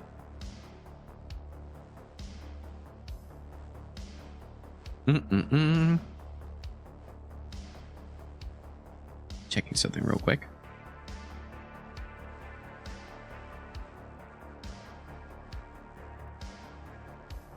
There we are. Okay, so excuse me. Do I need to take another break for my voice? We will take a break in just a moment. I actually just started some hot water for more tea. We'll get it all together. So, which hopefully that isn't too loud. If it is too loud, let me know, and then I will figure something out. So one of the other things as well is because they cut down on a lot of different systems for this aircraft, it didn't have air brakes, which I learned afterwards. So this aircraft had to land at about 150 knots. For comparison, the small Cessna aircraft that I flew, the landing speed was about 50 knots. It's like 3 times the speed of a standard aircraft that you would land at. Because of that, they had to implement a drag chute, and that came up out of this central portion here. And this chute would essentially help them slow down enough so they wouldn't completely burn out the brakes every single time. But that's how that process would work. You can also see in this next picture as well. This is a better picture here. But you can see that they would essentially just have this gigantic parachute come out of the back here. What was the chute made of so it didn't tear at those speeds? I believe it was just a standard nylon one, but it has like specific openings, and it's not even a parachute, it's a drag chute. So there's a lot of openings in here to help slow it down, but it's not actually designed to stop the aircraft under its own power. The Blackbird did drag, absolutely, as any good military aircraft does, it did drag. So that's one of the important parts that was in there. One of the other things I didn't put pictures of in here, but you can see, is that the SR-71 had noticeably silvery tires, and the silvery tires were specifically created by BF Goodrich. There's that beep. The tires were specifically created by BF Goodrich, and they were designed with a rubber composite. Oh, thank you very much. Thank you, Goblin. More chamomile, please. Everyone say thank you, Goblin. They're doing wonderful work. But yeah, thank you, Goblin. So these tires here, there's 3 tires here, 3 tires here, and 2 tires here. 6 tires, 2 tires. What is that? 8 tires total. These tires in the back and in the front were made of a specially composite material that was a very strong rubber that was mixed with a aluminum powder or dust. So tires that were combined with an aluminum powder or dust so that they wouldn't explode on impact with the ground at 150 knots. And these tires were also filled with nitrogen instead of just standard oxygen or air pressure. And being filled with nitrogen allowed them to, like, if they burst, it would completely extinguish the flames immediately. And it would also keep them cool enough so that they wouldn't have to worry about the tires exploding in the first place. But yeah, these were specifically made tires that basically just had metal incorporated into the rubber. It's kind of ridiculous. All of that fun stuff in there. And we're actually just in time. I'm going to go ahead and take a short break again, because we're about to get into the power plant of the SR-71. Let me go ahead and do our short break. And we're actually going farther than we normally do, so I want to thank you all so much for hanging out. I really appreciate it. Let's go ahead and take a short break. Let me do our announcement. Good time, Zone Froggers. This is your captain speaking. We're going to be taking a short break to get up, stretch, and move around before we learn more about the power plant of the SR-71. This is one of the most interesting aspects of the aircraft itself, and I'm really excited to spend it all with you. Yes, thank you so much for hanging out, and I hope that you continue with us as we learn more here at Frog Air. All right, I'll be back in about 5 minutes. See you all then.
Hi, Izzy. Hello and welcome in. Thank you so much for the happy birthdays.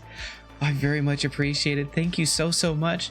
And thank you all for waiting a little bit longer. I wanted to make sure that I could get my tea ready. I hope that you all had a fantastic break and welcome back. Welcome back. Izzy, how is your Sunday going? Is it going well? My Sunday is fantastic so far. Thank you all very much. This has been wonderful. Honestly, a dream come true. When I put this together a few years ago to go through and get this set up, I never had any idea that this would turn out this well and would be this fun.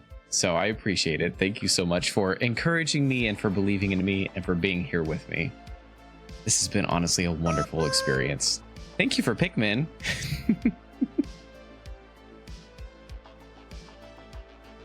Oh, that's quite hot. Not quite cool enough to drink just yet.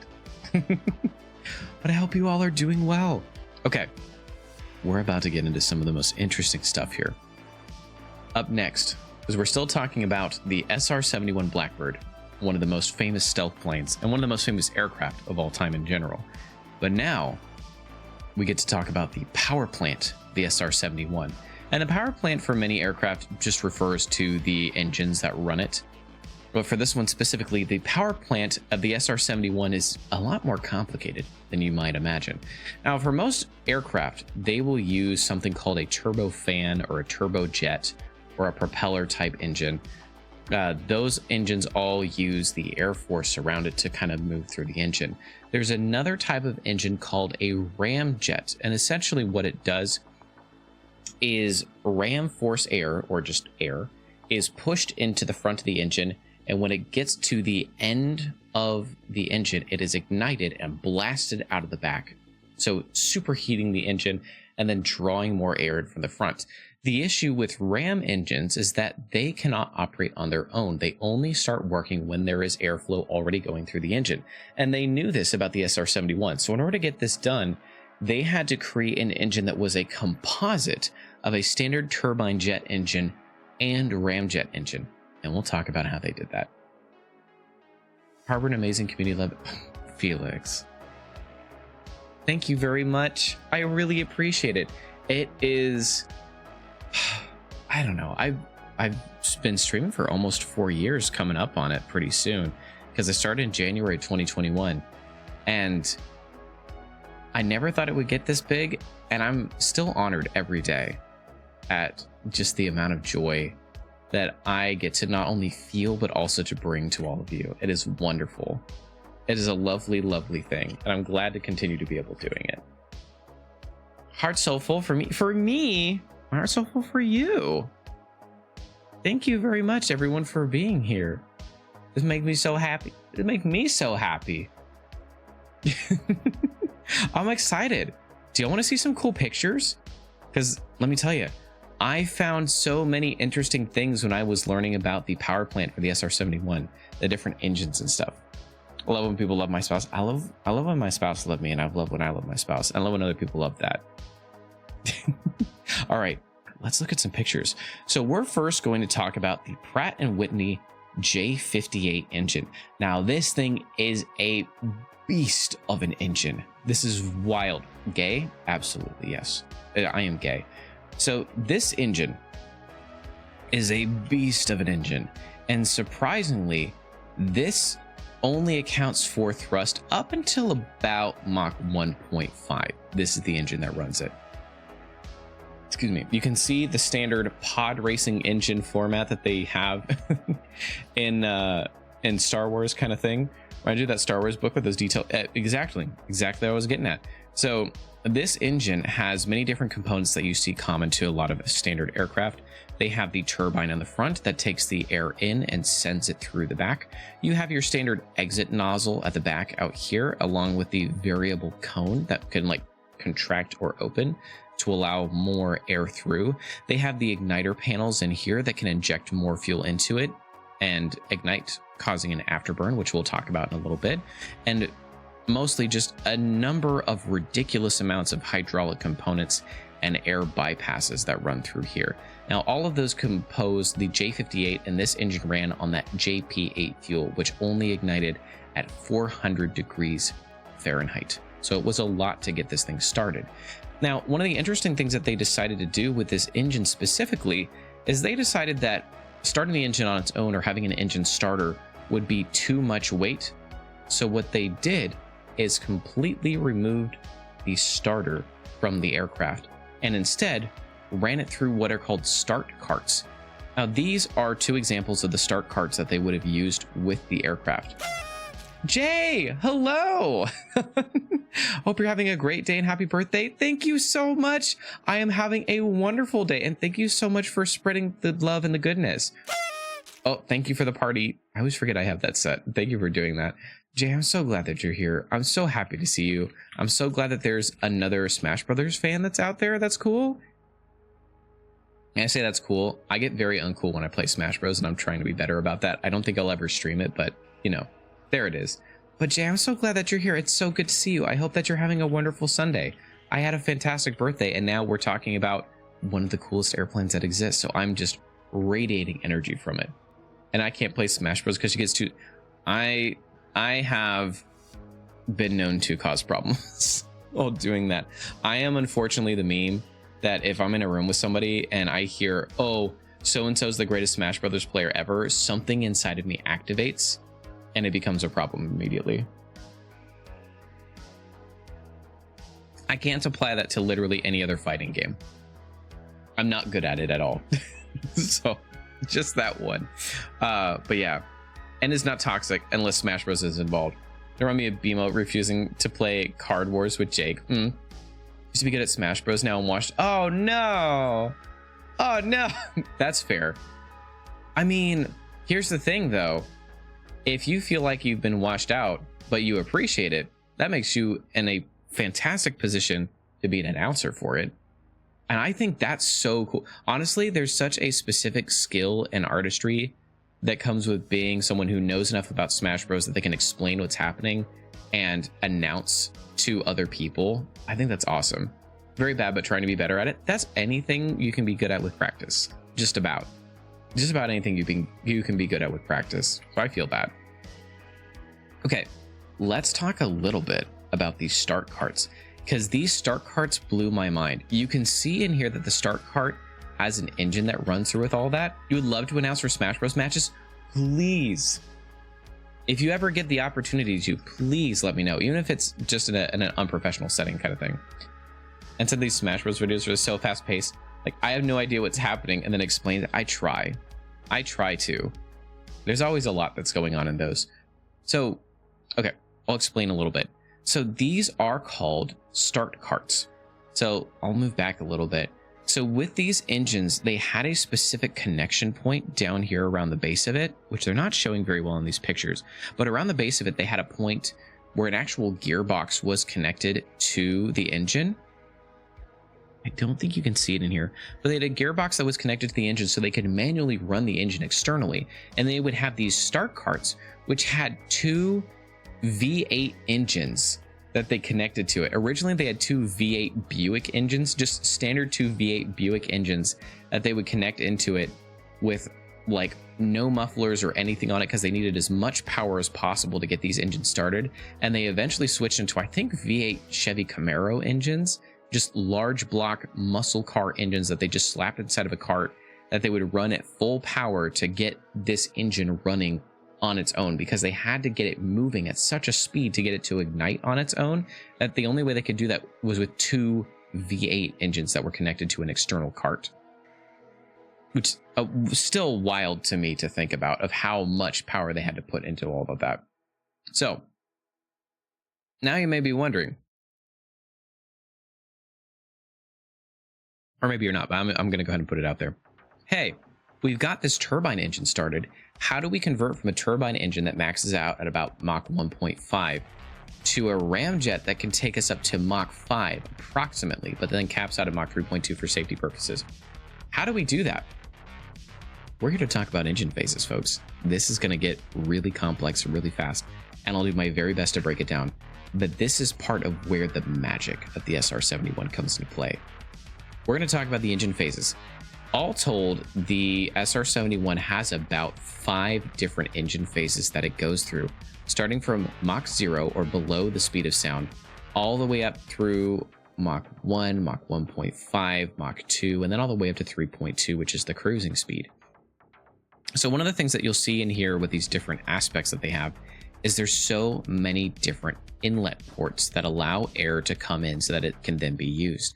They use different types of things called the center body bleed, the suck in doors, bypass doors, and the spike as well also has its own inlets into it. So the way that this all together works is that the spike itself actually has these grooves on it that are denoted right here, and these grooves serve multi-purposes. In this one specifically, it allows for air to be transferred into the actual engine itself so that it can be sent through. Now, at high speeds, the air coming into the engine, if it were sent directly into the turbine of it, it would completely destroy the engine. It would cause what's called a flame out, where the actual fuel would ignite outside of the engine in the back, and it wouldn't actually cause any thrust. So the ignition point would cause out here, and that it wouldn't cause enough thrust to actually move the aircraft forward. We don't want that. So in order for that to happen, the air had to be slowed down enough by going through the spike up here and then filtered into the engine, where it was then recompressed and blasted out the back. Now this is at low air speeds only. This is at low air speeds that they had all of these open. We're now looking at Mach 0.5, so about half the speed of sound. This is roughly around 350 to 400 miles an hour, somewhere around that. You can see the spike is still forward. Spike is still forward at this point. The air is running around the spike coming into the engine. It's being bled off out through this port that was originally taking air in at this lower speed. And the air is coming through here. The suck-in doors here are closed because there's enough air that's being fed through to feed the engine and sending it out the back. Now, if I lose you at this point, stay with me. I'm doing my best. We're trying to keep it all together. This will make sense at some point. We'll come back through it. So essentially right now, there's still all of this air that's kind of just flowing around these airports that are in here and just kind of at the back here. Now, we move on to the next part. Mach 1.5 and Mach 2.5. This is where things start to get a little bit interesting. So once you pass the sound barrier, there is a shock wave that's created around any points that are on the aircraft. And you can see that here. The shock wave is denoted at the front. And that's part of why they have those spikes at the front of the engine, because it would create the shock wave out farther in front of the engine, and it would trap the air that is behind the shock wave and filter it into the engine. So that way it wouldn't get the actual shock wave itself, that wouldn't damage the engine components, but you would still get the advantage of having the air that's coming through at such a high speed that's being brought into here. Now, again, the suck-in doors are still closed. The center body bleed overboard is still happening. But at this speed, they found something that would happen very interestingly. So at high speeds, there is something called a boundary layer of air. And the boundary layer is basically just the air that's touching any surface between the high-speed air and the surface itself. The boundary layer would stick to the surfaces of the aircraft, especially to the spike right here. And what would happen is if it came into the engine component here, it would start to spill. And spilling with an aircraft is incredibly dangerous. It can cause stalls, it can cause power loss, because essentially what happens is the air will start to separate from the surface itself and spill into the components, create rolling features and things like that. We don't want any of that. So the way that Kelly Johnson and his team overcame this is they used these ports up here. These are tiny little fissures that are like basically kind of like a grill that is filtered right there with little inlets on it, and it would take the boundary layer of air and separate it from the rest of the air and pump that into the engine. So the primary air from inside is still going through these main bypass areas here, which is what we want, but the boundary air would be filtered into the engine, spun up, and then spat out the back. Ingenious design. And again, solving a problem that other aircraft don't have. And as the aircraft continue to take up speed, we're looking at Mach 2.5 now, moving on even so much faster, this spike begins to retract. The entire spike up here at the front had a travel distance of 26 inches. That's about, 2 feet, 2 inches thereabout? So just over 2 feet, this spike travels back and forth, and it would slowly retract back into the engine to allow for as much bypass air as possible to come through here. And at this point, as you can see, the tertiary doors are closed, the ejector flaps are opening, and that's because At this point, the aircraft is moving so fast, we're not relying on the turbine engine for thrust anymore. We're relying on the air that's coming through the engine being superheated by afterburners and shot out of the back. Again, we'll get to afterburners in just a minute. Now we come to final phase, phase 5. This is at Mach 3.2 or cruise. At this point, the spike is fully retracted, and these two lines here indicate the shock wave that's being created. And you can see that they perfectly calculated so that the shock wave that came off of the spike would just barely touch the outside of the engine opening. So the shockwave is not being shot into the engine. It's not damaging any of the internal components. We're still getting the full benefits of the air that's coming off of the shockwave into the engine itself, and it's being sent through the engine at such a high rate that after running the calculations again, they found out that the amount of air that was being sucked into the front of the engine and sent out the back was more than 58% of the thrust. So at moving at Mach 3.2, this aircraft is sucking in air so fast that it's outweighing the thrust that the aircraft is actually doing. So at speed, the SR-71 did not actually push itself through the air. It was pulled through the air by how much force it was generating just by drawing in air at the front.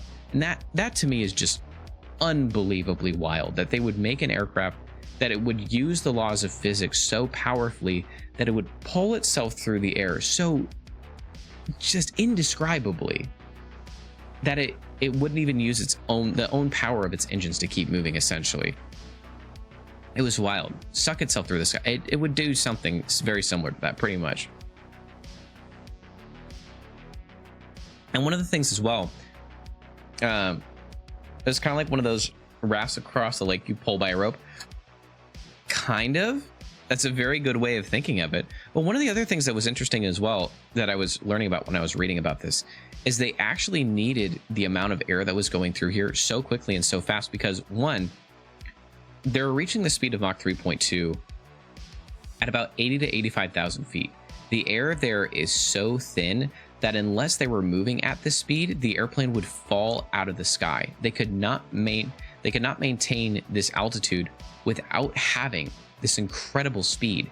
And additionally, they needed to be going this fast because if they didn't have the amount of cold air that was running through the system as they did, the engine would overheat and would stall out. It would completely burn up and would stop working. So all of these things, all of these problems that were created were also the solutions that fed into the aircraft being able to fly.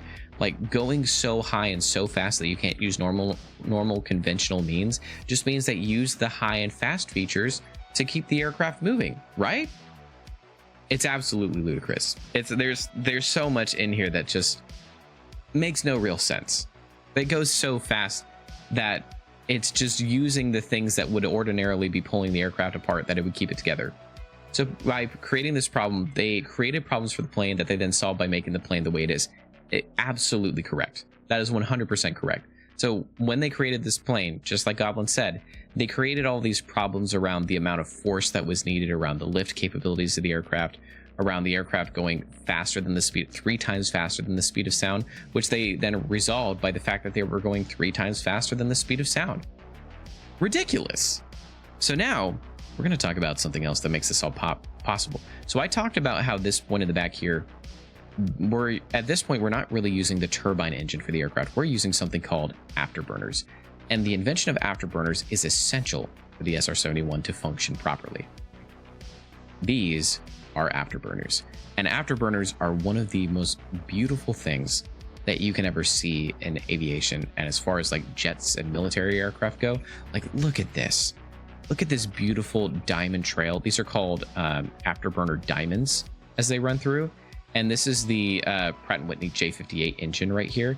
And these are the afterburner rings that come out of that. And you can see that right here as well. It creates this type of pattern because of how much force is coming out through the back. Essentially, the way that afterburners work is they take additional fuel that hasn't been burned and reignite it at the back with any remaining oxygen, and it explodes out of the back with extreme force, thereby pushing the aircraft forward. And once you get that ignition process going, once you get that ignition process going, it just pushes the aircraft so fast, which then in turn for the SR-71 creates enough suction force at the front that it just pulls the aircraft through the air. And these are two incredible pictures that I found of that. Welcome back from the store, Pity. Welcome back. Welcome back. That's some sci-fi looking stuff. I mean, really, this is the space age. Like, one of the things that's interesting is that the SR-71 was first put into service in 1964. We didn't go to the moon until 1969, 5 years later. So the SR-71 was built concurrently around the same time that the space race was taking place. Like, sci-fi is this. Sci-fi is this. It's all part of this. Also, Pity, I would very much love to know what kind of soup you got. I'm very interested in it. But yes, this is Afterburners. And in addition, I found a video for you all. I hope you like it. So this is the SR-71 Afterburners. Now, if you look here, you can see them starting up on takeoff. You can see the heat coming out of the back here. And then once the aircraft takes off, you can see them testing 1, 2, and then they ignite. That's the afterburner right there. It's not a great picture, but they'll show it again in a sec.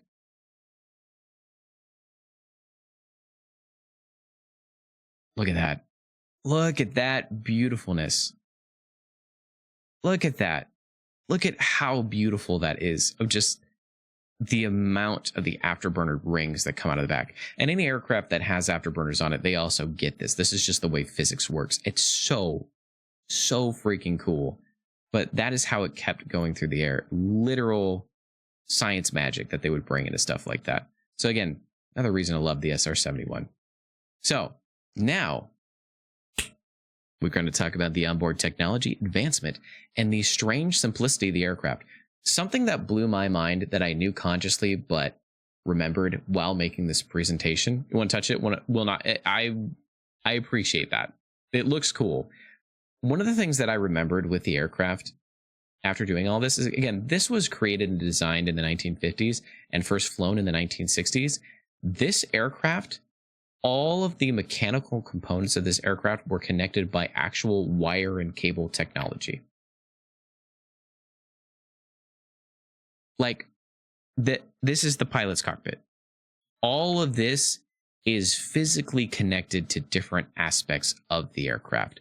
They didn't have the fly-by-wire technology that we have today that takes electronic inputs and feeds it into the primary aspect of the aircraft. This was actually running off of old cable technology. So when the pilot was flying the aircraft and they had the control stick or the yoke, they would push, you push forward and it would run through a series of cables or wires that ran through the system, or cables, cables is correct. It would run through a series of cables that ran through the system, and the cables connected to a pulley system that would then actuate the rudders, the elevons, everything. Like, this aircraft was running on the same level of technology, an extremely advanced version, of course, as the Cessna 152 that was created around the same time. And that Cessna 152 we still fly today for training. That's something that I've flown in my training, because both of them were created around the same time. They both use similar technology. So one of the things I'm going to point out in here as well, they've got all sorts of strange doohickeys and gadgets and stuff in here. This is so much to look at. You don't need to know any of this. But the main things that they have in here, they've got your attitude indicator, which shows if the aircraft is pointing up or right. You have your artificial horizon as well, that shows the horizon point relative to where the aircraft is. Do you know if they are the same pulleys like bike brake wires? I imagine that they would be a more advanced version of that, but probably pretty similar. Probably pretty similar to that. I know at least in the aircrafts that I flew, they're very similar to that, but I believe it's made of a stronger material because it has to be created for certain tolerances to make sure that the aircraft doesn't, snap wires while it's flying and stuff like that. But it's the same kind of concept where if you pull on something, it actuates a cable that runs through a pulley system and then pulls it like that. But yeah, it's very similar. That's a good way to think about it. Yeah. One of the other things that I found as well is because all of these parts have mechanical features to them. This right here, this like central component, is actually a map viewing screen, and they ran the map viewing screen on 16mm film. So there's no like computerized components within this. This is a map that's from 16mm film. So you have this film that's created back at base, and you run that in, and a 16mm film shows your map on the screen here. It is ridiculous. French onion soup. Oh, sounds so good. Garlic bread to go with it right now. Sounds so good. I love food so much. That sounds so incredibly delicious. Oh my gosh. We're going to have chicken nuggets later, and I'm so very excited for that. Didn't know I like French onion soup. French onion soup is very bomb when it's made very well. I'm going to put it out there. I've had a lot of bad French onion soup, but I've also had good French onion soup. Very good. Chicken nugget, absolutely. It's so good. Oh, one of the other interesting things that I learned here on this as well. Pop off, Fern. Man, I love it. Oh, no, for real, that's me. One of the interesting things that I learned here, this is the throttle. And the control throttle on here actually had a physical stop. So when you brought it up to the point where you would switch over to the afterburner system instead of the J58 engine, you would actually have to lift up the throttle so that it would disengage and move forward beyond the catch point. Otherwise, you wouldn't be able to use that system. Like, it's wild that they developed a new way for you to use the throttling system. In addition, mind you, because the afterburners were actuated by the fuel, they had to be able to ignite it. And remember, the J8 fuel that they're using only ignites at 400 degrees Fahrenheit. So the only way they could do that was to create a small scale explosion. The way that they did that is each engine, and there's these two pods right here that you can see, each engine had its own rotating, essentially like revolver of triethyl boride. Triethyl boride is a chemical that ignites just in contact with oxygen alone. So it creates a small scale explosion. They had 16 charges of triethyl boride per engine. So when it was time to move to the afterburner, you would lift up and move forward, and there would be a small scale explosion within the engine that would then ignite the fuel and start the afterburner system, which is wild to me. So like if we're looking, a plane's kind of farting. You're so right. You're so right. So if we're looking, I'll bring us back here. If we're looking at the engines as they're taking off and flying right here. So once we get on up, we'll see.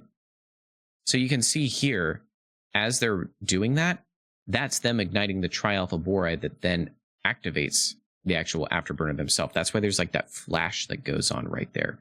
That's the triethyl boride coming into contact with the oxygen and then creating the afterburner glow that we see here. I guess I can't get rid of that. Any case, absolutely incredible to see. So let's move back up here. So this is really interesting to look at on paper. There's a lot of different things in here, but what does this actually look like in the cockpit? This is what it looks like in the cockpit. This is nuts. There are so many different knobs, switches, levers, components. The throttle is here. The actual hand control system, the yoke is here. There's so many different little levers in here that show the engine status, what's going on, the speed beyond Mach. They have a 3-tier, they had to invent a 3-tier speed system that shows the outside airspeed, the estimated ground speed, and the Mach. And that's what you would use, because you couldn't just rely on airspeed at 80,000 feet, because the air up there is so thin, you wouldn't get an accurate reading. So it had to go through and run the calculations for them that was based on a series of algorithms that they created on the ground and then put into the system. Which again, people were just doing this math. They were just doing this math. It was so ridiculous. Sit me down in front of this bad boy. I start sobbing. This is after they had the best of the best pilots that were in here, that they only put in here after extensive amounts of training. I don't know how the human brain could process all this. It is nuts. It is ridiculous. Like, for example, I put some perspective into this one for you guys. And a little bit of research. Well, not that much research, but a little bit. So with the SR-71, this is what the cockpit looks like. This is your average Cessna 152. This is an aircraft that came out around the same time as the SR-71, and this is what it looks like. This was back when you could still smoke a cigarette inside of an aircraft. They even had, on the training aircraft that I flew that was almost this exact same model, they had ashtrays built into the aircraft, which is ridiculous. You've been in that, you think. It's pretty much the exact same thing. It looks almost exactly the same. It's got all the same components in here. I mean, you've got your attitude indicator. You've got your attitude indicator. You've got your artificial horizon. You have your airspeed. You have your altimeter. You have your vertical speed indicator, things like that. Just everything that they put into the SR-71, so much more high tech by comparison, but still the same thing. Oh, you've been in both a 172 and a 152. You've been in both of these. So like all of these components in here are still a part of this. Like you can see there's like the virtual horizon there. That's this right here, or the artificial horizon rather. Artificial horizon here, artificial horizon here. They've still got the direction indicator, still have the direction indicator. They still have the altimeter, still have the altimeter. All of these components are still in here. It just looks like this. And then they have all of these other things. They also had life support systems in here as well, because this aircraft was flying so high. They had to be able to control their own temperature and oxygen flow rate that went into not only the cabin, but also the suit itself. Big brain hours for real. Now, in comparison, so we're looking at this again. This is a Cessna 152. What does a modern airliner look like? So I went and I pulled an example. This is from the Airbus A320. This is one of the more common air jetliners that you'll see that are around the world. This is what a modern cockpit looks like. And while there are a lot of buttons in here, a lot of this is touchscreen interfaces, stuff that will show you where you're going and things like that, with very easy, simple to read layouts and different buttons that have all the indicators and stuff. Like in comparison, like the most buttons that you have on here are input keys for the alphabet, because you have to be able to type in commands. But that comparison to this, where you have to know all of this all the time and every single button in here does something crucial and critical for the aircraft, it's ridiculous.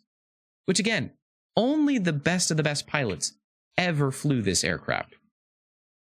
It was absolutely nuts for different things like that.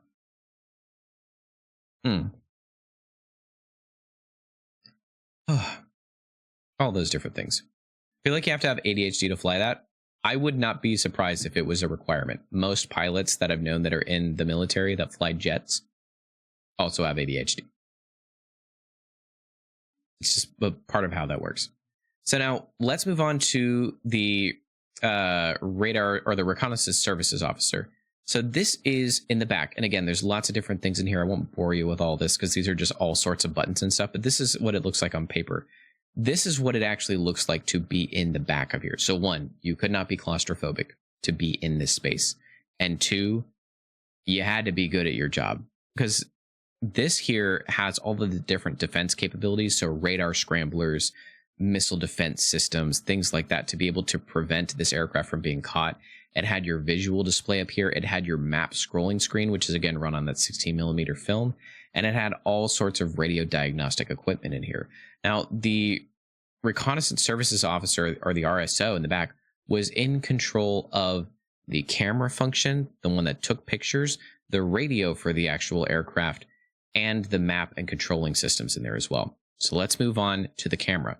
One interesting thing I found about the camera that they actually used in the system, this is the iTech KA102 36-48 inch or 910 to 1220mm camera. So some planes, especially during that time, but also now, had like really specific height ranges you could do before you just couldn't do. This also had very specific height ranges. I don't know what the exact specific height ranges are for that, but yes, I think even most modern fighters still have a lot of very specific height ranges for it. It's just more open. It's more relaxed now. But yes, I believe that there was a very specific height range for this as well. It was very, again, a very specific aircraft. Only 93 people in the whole world flew one of these. It's wild. But yeah. So the camera on this is the iTech KA-102A. This panoramic camera that they have here, which was part of the mission equipment, This is the same one that they used on the Apollo aircraft, or the Apollo spacecraft, rather. So this panoramic camera that they had on the SR-71 is the same technology that they put into spaceships that flew to the moon. Like, again, mind-blowing stuff. And this runs on film. This is not digital technology. This is a film camera that's being run by a guy that's sitting behind another guy 85,000 feet in the air at 3 times the speed of sound. And they're taking pictures with perfect clarity. Like, one of the examples I heard about is how they took a picture of a golf ball on top of the Golden Gate Bridge in San Francisco. Like, there's no reason for this stuff to work the way that it does, and yet it does. Like, the amount of design and equipment that they put into this specific thing, it is absolutely nuts to me. And they ran all of this on stuff that people wrote down on paper and created in the 1950s and 60s. And this aircraft flew for 35 years with very little design changes in the entire time that they did that. Why do they call it spacecraft? The no aircraft, because, you know, no air. It's more fun to say space. That's why. Also, there is air inside the craft, just not on the outside. It's absolutely wild. It's witchcraft. It is witchcraft. It really is. It really is. We're getting kind of close to the end of time, but I think we have enough time that I can finish this up within my 3-hour time frame that I promised. We're going to talk about some mission stories. And I found this really cool picture. This was taken by Butch Sheffield, or Major Butch Sheffield, I should say. Froggy? This is Froggy. Thank you for the Froggy. This is one of the pilots that flew the actual aircraft. And this is a picture while they were in flight at 85,000 feet, which is wild to me. You can see that they have a high pressure, high altitude suit that's denoted by the orange you can see here. This suit was positively pressurized, so it would keep them safe. All of the stuff was connected through metal collars to help keep the pressure activated. And they had a visor that would help protect their eyes from the sun. All that kind of stuff. Froggington the Third, hello. It's so good to see you again.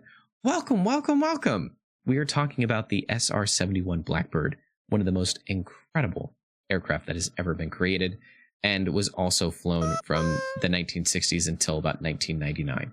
I'm so glad that you're here. I hope you're having a wonderful Sunday. It's so good to see you. Let's talk about some of the general flight paths that they would do. So here's an example of one. This is a standard mission route that they would fly. So they would take off from their base, fly up about 25,000 feet and refuel during the stretch of 150 nautical miles. It's been so long since you've been able to join, but you're here again. I'm so glad that you're here, and it's so good to have you back. Thank you so much for hopping back in again. It's so good to see you. Let's see. So they would refuel during this point, and they would fly up to about 78,000 to about 80,000 feet. They would do a reconnaissance leg at Mach 3.15 or 3.2, and then they would come back down over here, refuel again, and then land. It's about how all that would work. Brain cannot comprehend anything more than like 40,000 feet. Even 40,000 feet for me is too much. Like, I used to fly at like 5 to 10,000 feet. 10,000 feet is about like the safest that you can fly without actual air pressure systems. So we usually would only go to like 8,000 feet. But anything above 8,000 feet is so high. Is so high to me. So going up to 10 times that for a standard mission is kind of ridiculous. You've been on a commercial plane at 30,000 feet, but yeah, no, absolutely. This is like twice that much, at least 2.5 times that much. But for some of these longer missions, for like the multi-leg missions where they would go, like for the standard mission, 2,450 nautical miles, which is so much. Like for reference, the United States is about 2,500 nautical miles from coast to coast. 2,500, like, let me go ahead and do this. From LA to New York. What's a nautical mile? Oh, that's actually a very good question. Thank you, Pity. A nautical mile is a mile that's counted in knots or nautical mileage. It was originally started by shipgoers or by ship captains, and they converted it into airplanes because it was just easier to keep track of stuff that way. Why is it different from not a mile? So a nautical mile is based on the latitude and longitude of the Earth, and it's technically 1.1 miles. It's just barely longer than a standard mile, but it is its own unit of measure. And so for flying, they use knots because it's easier to run the calculations that way, knots or nautical miles. But then that's translated back into standard miles. I hope that helps. If that doesn't help, I am happy to explain more. But that's why all of this is counted in. Nope, go back. That's why all this is counted in nautical miles instead of just standard miles. That's how that works. So, for example, this leg that they flew right here, a single leg mission is 2,450 nautical miles. The average flight from Los Angeles to New York is 2,445.55 miles. Like, that, this is ridiculous. It's ridiculous. They would fly that in one mission time. And you'll see how it gets even more ridiculous as we go on. Because as we get into this is from Major Brian Schul of the SR-71 Blackbird. This is a quote. "We trained for a year flying out of Beale Air Force Base in California, Kadena Air Force Base in Okinawa, and RAF Middleton Hall in England. On a typical training mission, we would take off near Sacramento. This is in California. Take off near Sacramento, California, refuel over Nevada, accelerate into Montana, obtain high Mach over Colorado, turn right over New Mexico, speed across the Los Angeles Basin back in California, run up the West Coast, turn right in Seattle, and then return to Beale Air Force Base. Total flight time, 2 hours and 40 minutes. Take a left at Nevada. No, absolutely. 2 hours and 40 minutes. Like, where's a map? There's a map of the US. Open it up, please. Look at this. Look at this thing. So essentially, they would take off here. They would fly out over Nevada. They would fly up to Montana. They would come back down through New Mexico, cross back over into California, head up to Washington, and then come back to California in less time than it takes to drive a portion of California. Less than 3 hours. Now, this is important as well. Flight distance from LA to New York. What about flight time from LA to New York? And this is with modern jets, mind you. 5 hours and 35 minutes on a nonstop flight from Los Angeles to New York. Like, absolutely, Goblin is right. Like, in less time it takes to drive out of California in any direction. It takes you a minimum of 4 hours to get out of California if you're going the shortest distance across from the middle of California. Like 3 or 4 hours to get out. And they would do this. They would do this entire trek in 2 hours and 40 minutes. Like, the speed of that is unheard of. They could cross the entirety of the United States in less than 3 hours on one tank of gas. Like, it makes no sense. It boggles my mind to even think about something like that, because there's so much happening in here. Because again, this is with technology from 1960. Technology from 1960. Like, the most current modern aircraft takes double that time to fly that same distance. And again, they're created for totally separate reasons. Like, the commercial aircraft that we have today are created more for fuel efficiency than for speed. But the SR-71 could do it. Thank you so much for the X-Files theme. That's exactly what we needed. Let me go ahead and bring us back here so I can restart the music. But it's so much. It's so fast. Actually, I've got to get one more thing. Let me do this again. I've got one story that I pulled for y'all that was very fun. Here we go. Let me get this out of here. Okay.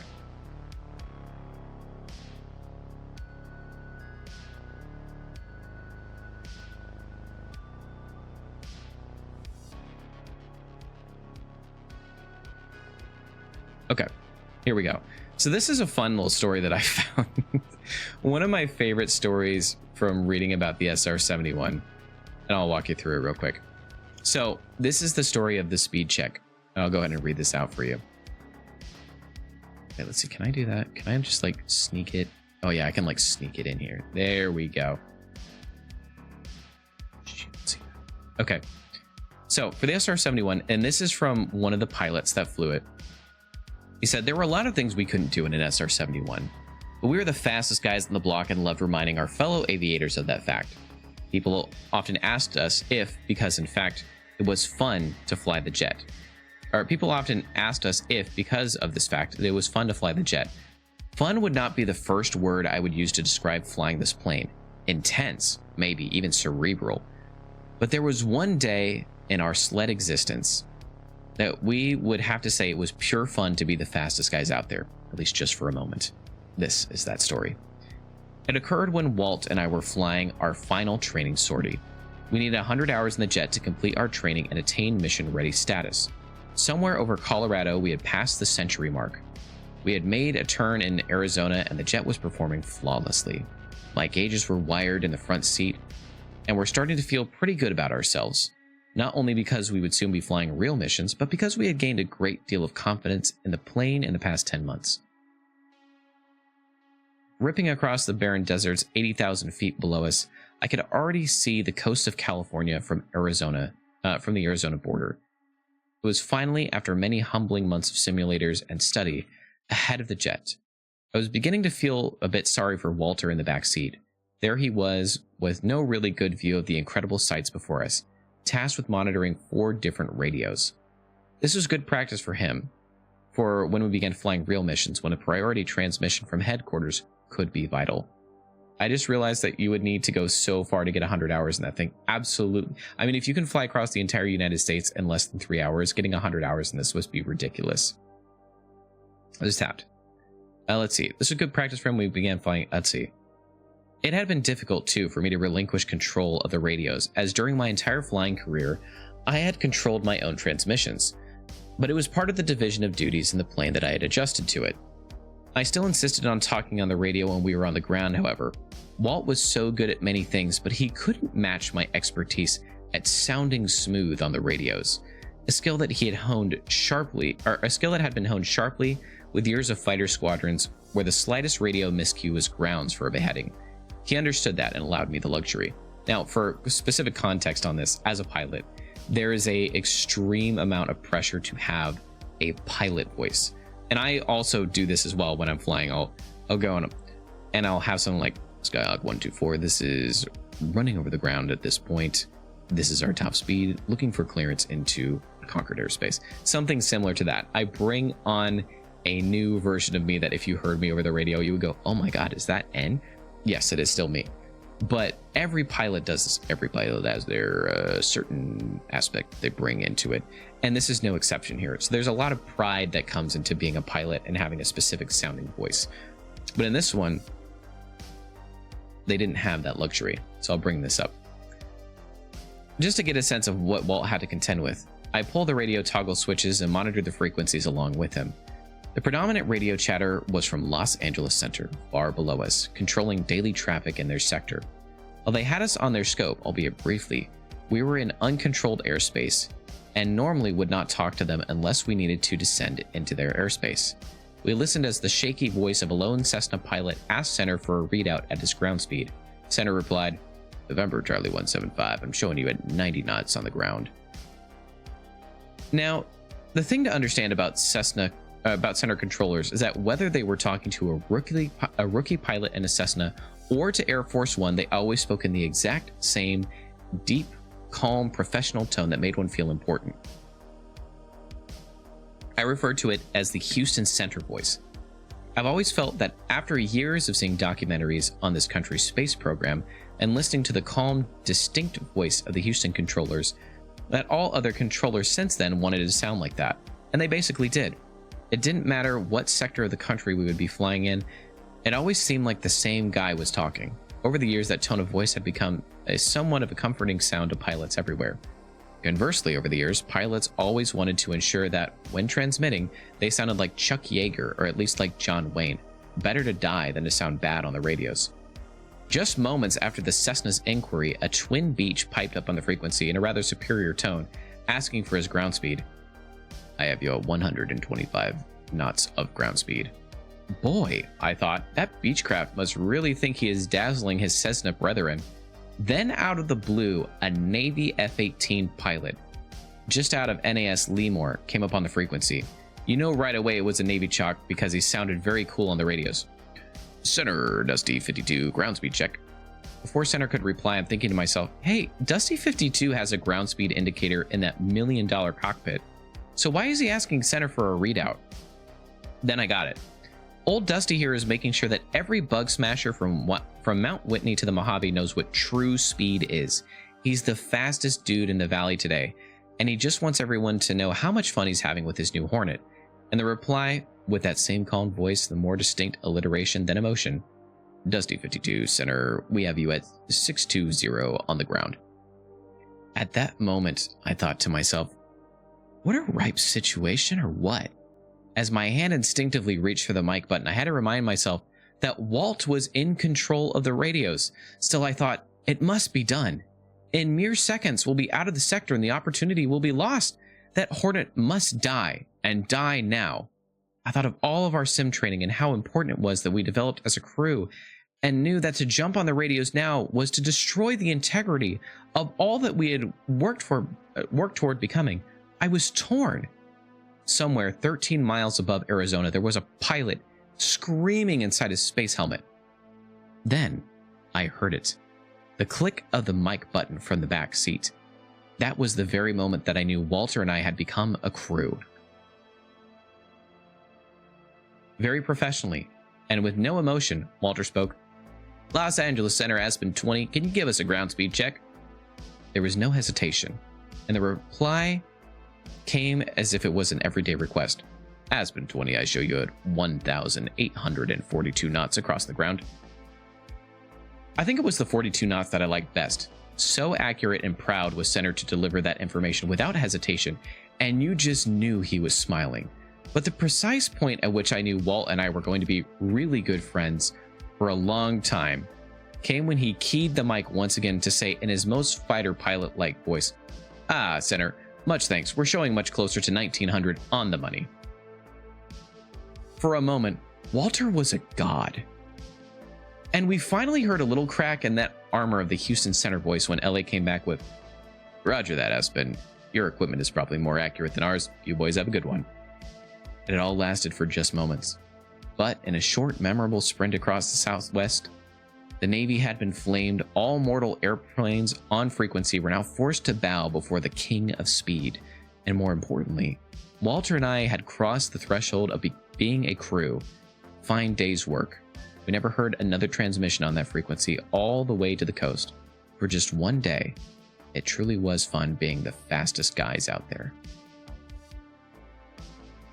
And that's another story from Major Brian Schul. 1,842 knots. The story is making me tear up. They fell in love in the sky. For real. For real. They fell in love in the sky. We're almost at time. Let's get through the rest of it. We've got to talk about the decommission and declassification of the aircraft. So one of the things I wanted to talk about here is the timeline. And I put this up here again so you can see it. On the 22nd of December 1964, the first flight of the SR-71 with a Lockheed test pilot Robert J. Bob Gilliland at Palmdale. In November 22nd of 1989, the SR-71 program is officially terminated by the United States Air Force. Now that is 25 years after the initial inception of the program. However, the next year it is now reactivated by NASA again. It's kind of beautiful, not gonna lie. Thank you. It's one of my favorite stories for the SR-71. But the next year, NASA reinstated the aircraft, and it flew until October of 1999, when the last flight occurred. Now, NASA used this aircraft as something of a test bed right here, and you can see on this component here that they have like something of a flatbed that was attached to it, and they used this to test the effects of different things at supersonic flight because no one else could do it better than the SR-71, and that's what they used it for. So now you can actually find aircraft at different points across the United States. All told, there are 29 aircraft that are available for viewing within the United States, and there's actually one in the UK as well. I don't remember exactly where in the UK because I didn't have it on the map, but there's 29 aircraft within the US, and there's one within the UK that you can see. And that's the entirety of the SR-71. I think you mentioned it earlier, but how many of these were there currently? I'm trying to remember exactly how many were built before this point, but currently there are 30 aircraft still available for viewing within the world. Was that all the slides? Thank you for coming. That was all of the slides. We made it through exactly within our 3-hour time point. Thank you all so very much for coming here. I really appreciate all of you for being here today. You estimated that timing so well. I know exactly how to manipulate time to my standards. There were so many other things that I was thinking of doing today, but I figured this would be the exact right place for us to stop. We made it through the whole thing. Thank you all so very much for being along with this ride. It was so incredible. You were so accurate. Thank you very much. Thank you, thank you, thank you. This is honestly a blast. Thank you so much for being here. This was so much fun to do. There were many other things that I ended up cutting from this, but I figured this would be fun for us to do. This was a lot of fun. We might have to do some other aircraft reviews at some point. But yeah, this was awesome. Thank you all so much for being here. This was so much fun to talk about one of the coolest and most influential aircraft in aviation history. It's something truly monumental that honestly had not been done up to this point, and I don't know that we'll ever see something like this ever again. Just the amount of detail, care that went into the specific aircraft to make everything work in the way that it does was truly phenomenal. Yeah, I thank you all so very much for that. Today was incredible. Let me go ahead and bring it in here, folks. Bring it in, bring it in. Oh, thank you for the throne thing. Don't push yourself. But I personally love more streams like this. I'll have to see what I can do. I also oh, thank you, Goblin, for pointing that out. Yes, I do have a joystick and a copy of the Microsoft Flight Simulator on there. So if you want to see me fly something like this, and we can talk about it too, that would be fun. But would love more streams. I would love to do more streams like this. I was trying to think as well if I'm going to do more streams. I took the next 2 weeks off of work for rest and recovery, and that may mean that I stream a few times more than usual just to see what we've got going on. But if not, I'll be here every Sunday. So I'm excited to see this grow and do more. But yeah, thank you all so much for being here. Thank you for celebrating my birthday with me, and thank you for letting me talk about this incredible plane. It was so awesome. Thank you so much, Jay. I really appreciate it. Discord. Oh, do we not have one? Oop. Uh-oh. Actually, I can stall for just a minute. If you want to go through and throw that in there, Goblin, you can do that. Thank you so much for coming. I hope you all have a wonderful rest of your night, and take care. I'm going to go ahead and just close things out. I'm very, very much tired. I need to get some additional rest. But thank you all so much for coming. This meant so much to me. I hope you all have a great rest of your day. Take care and good night, everyone.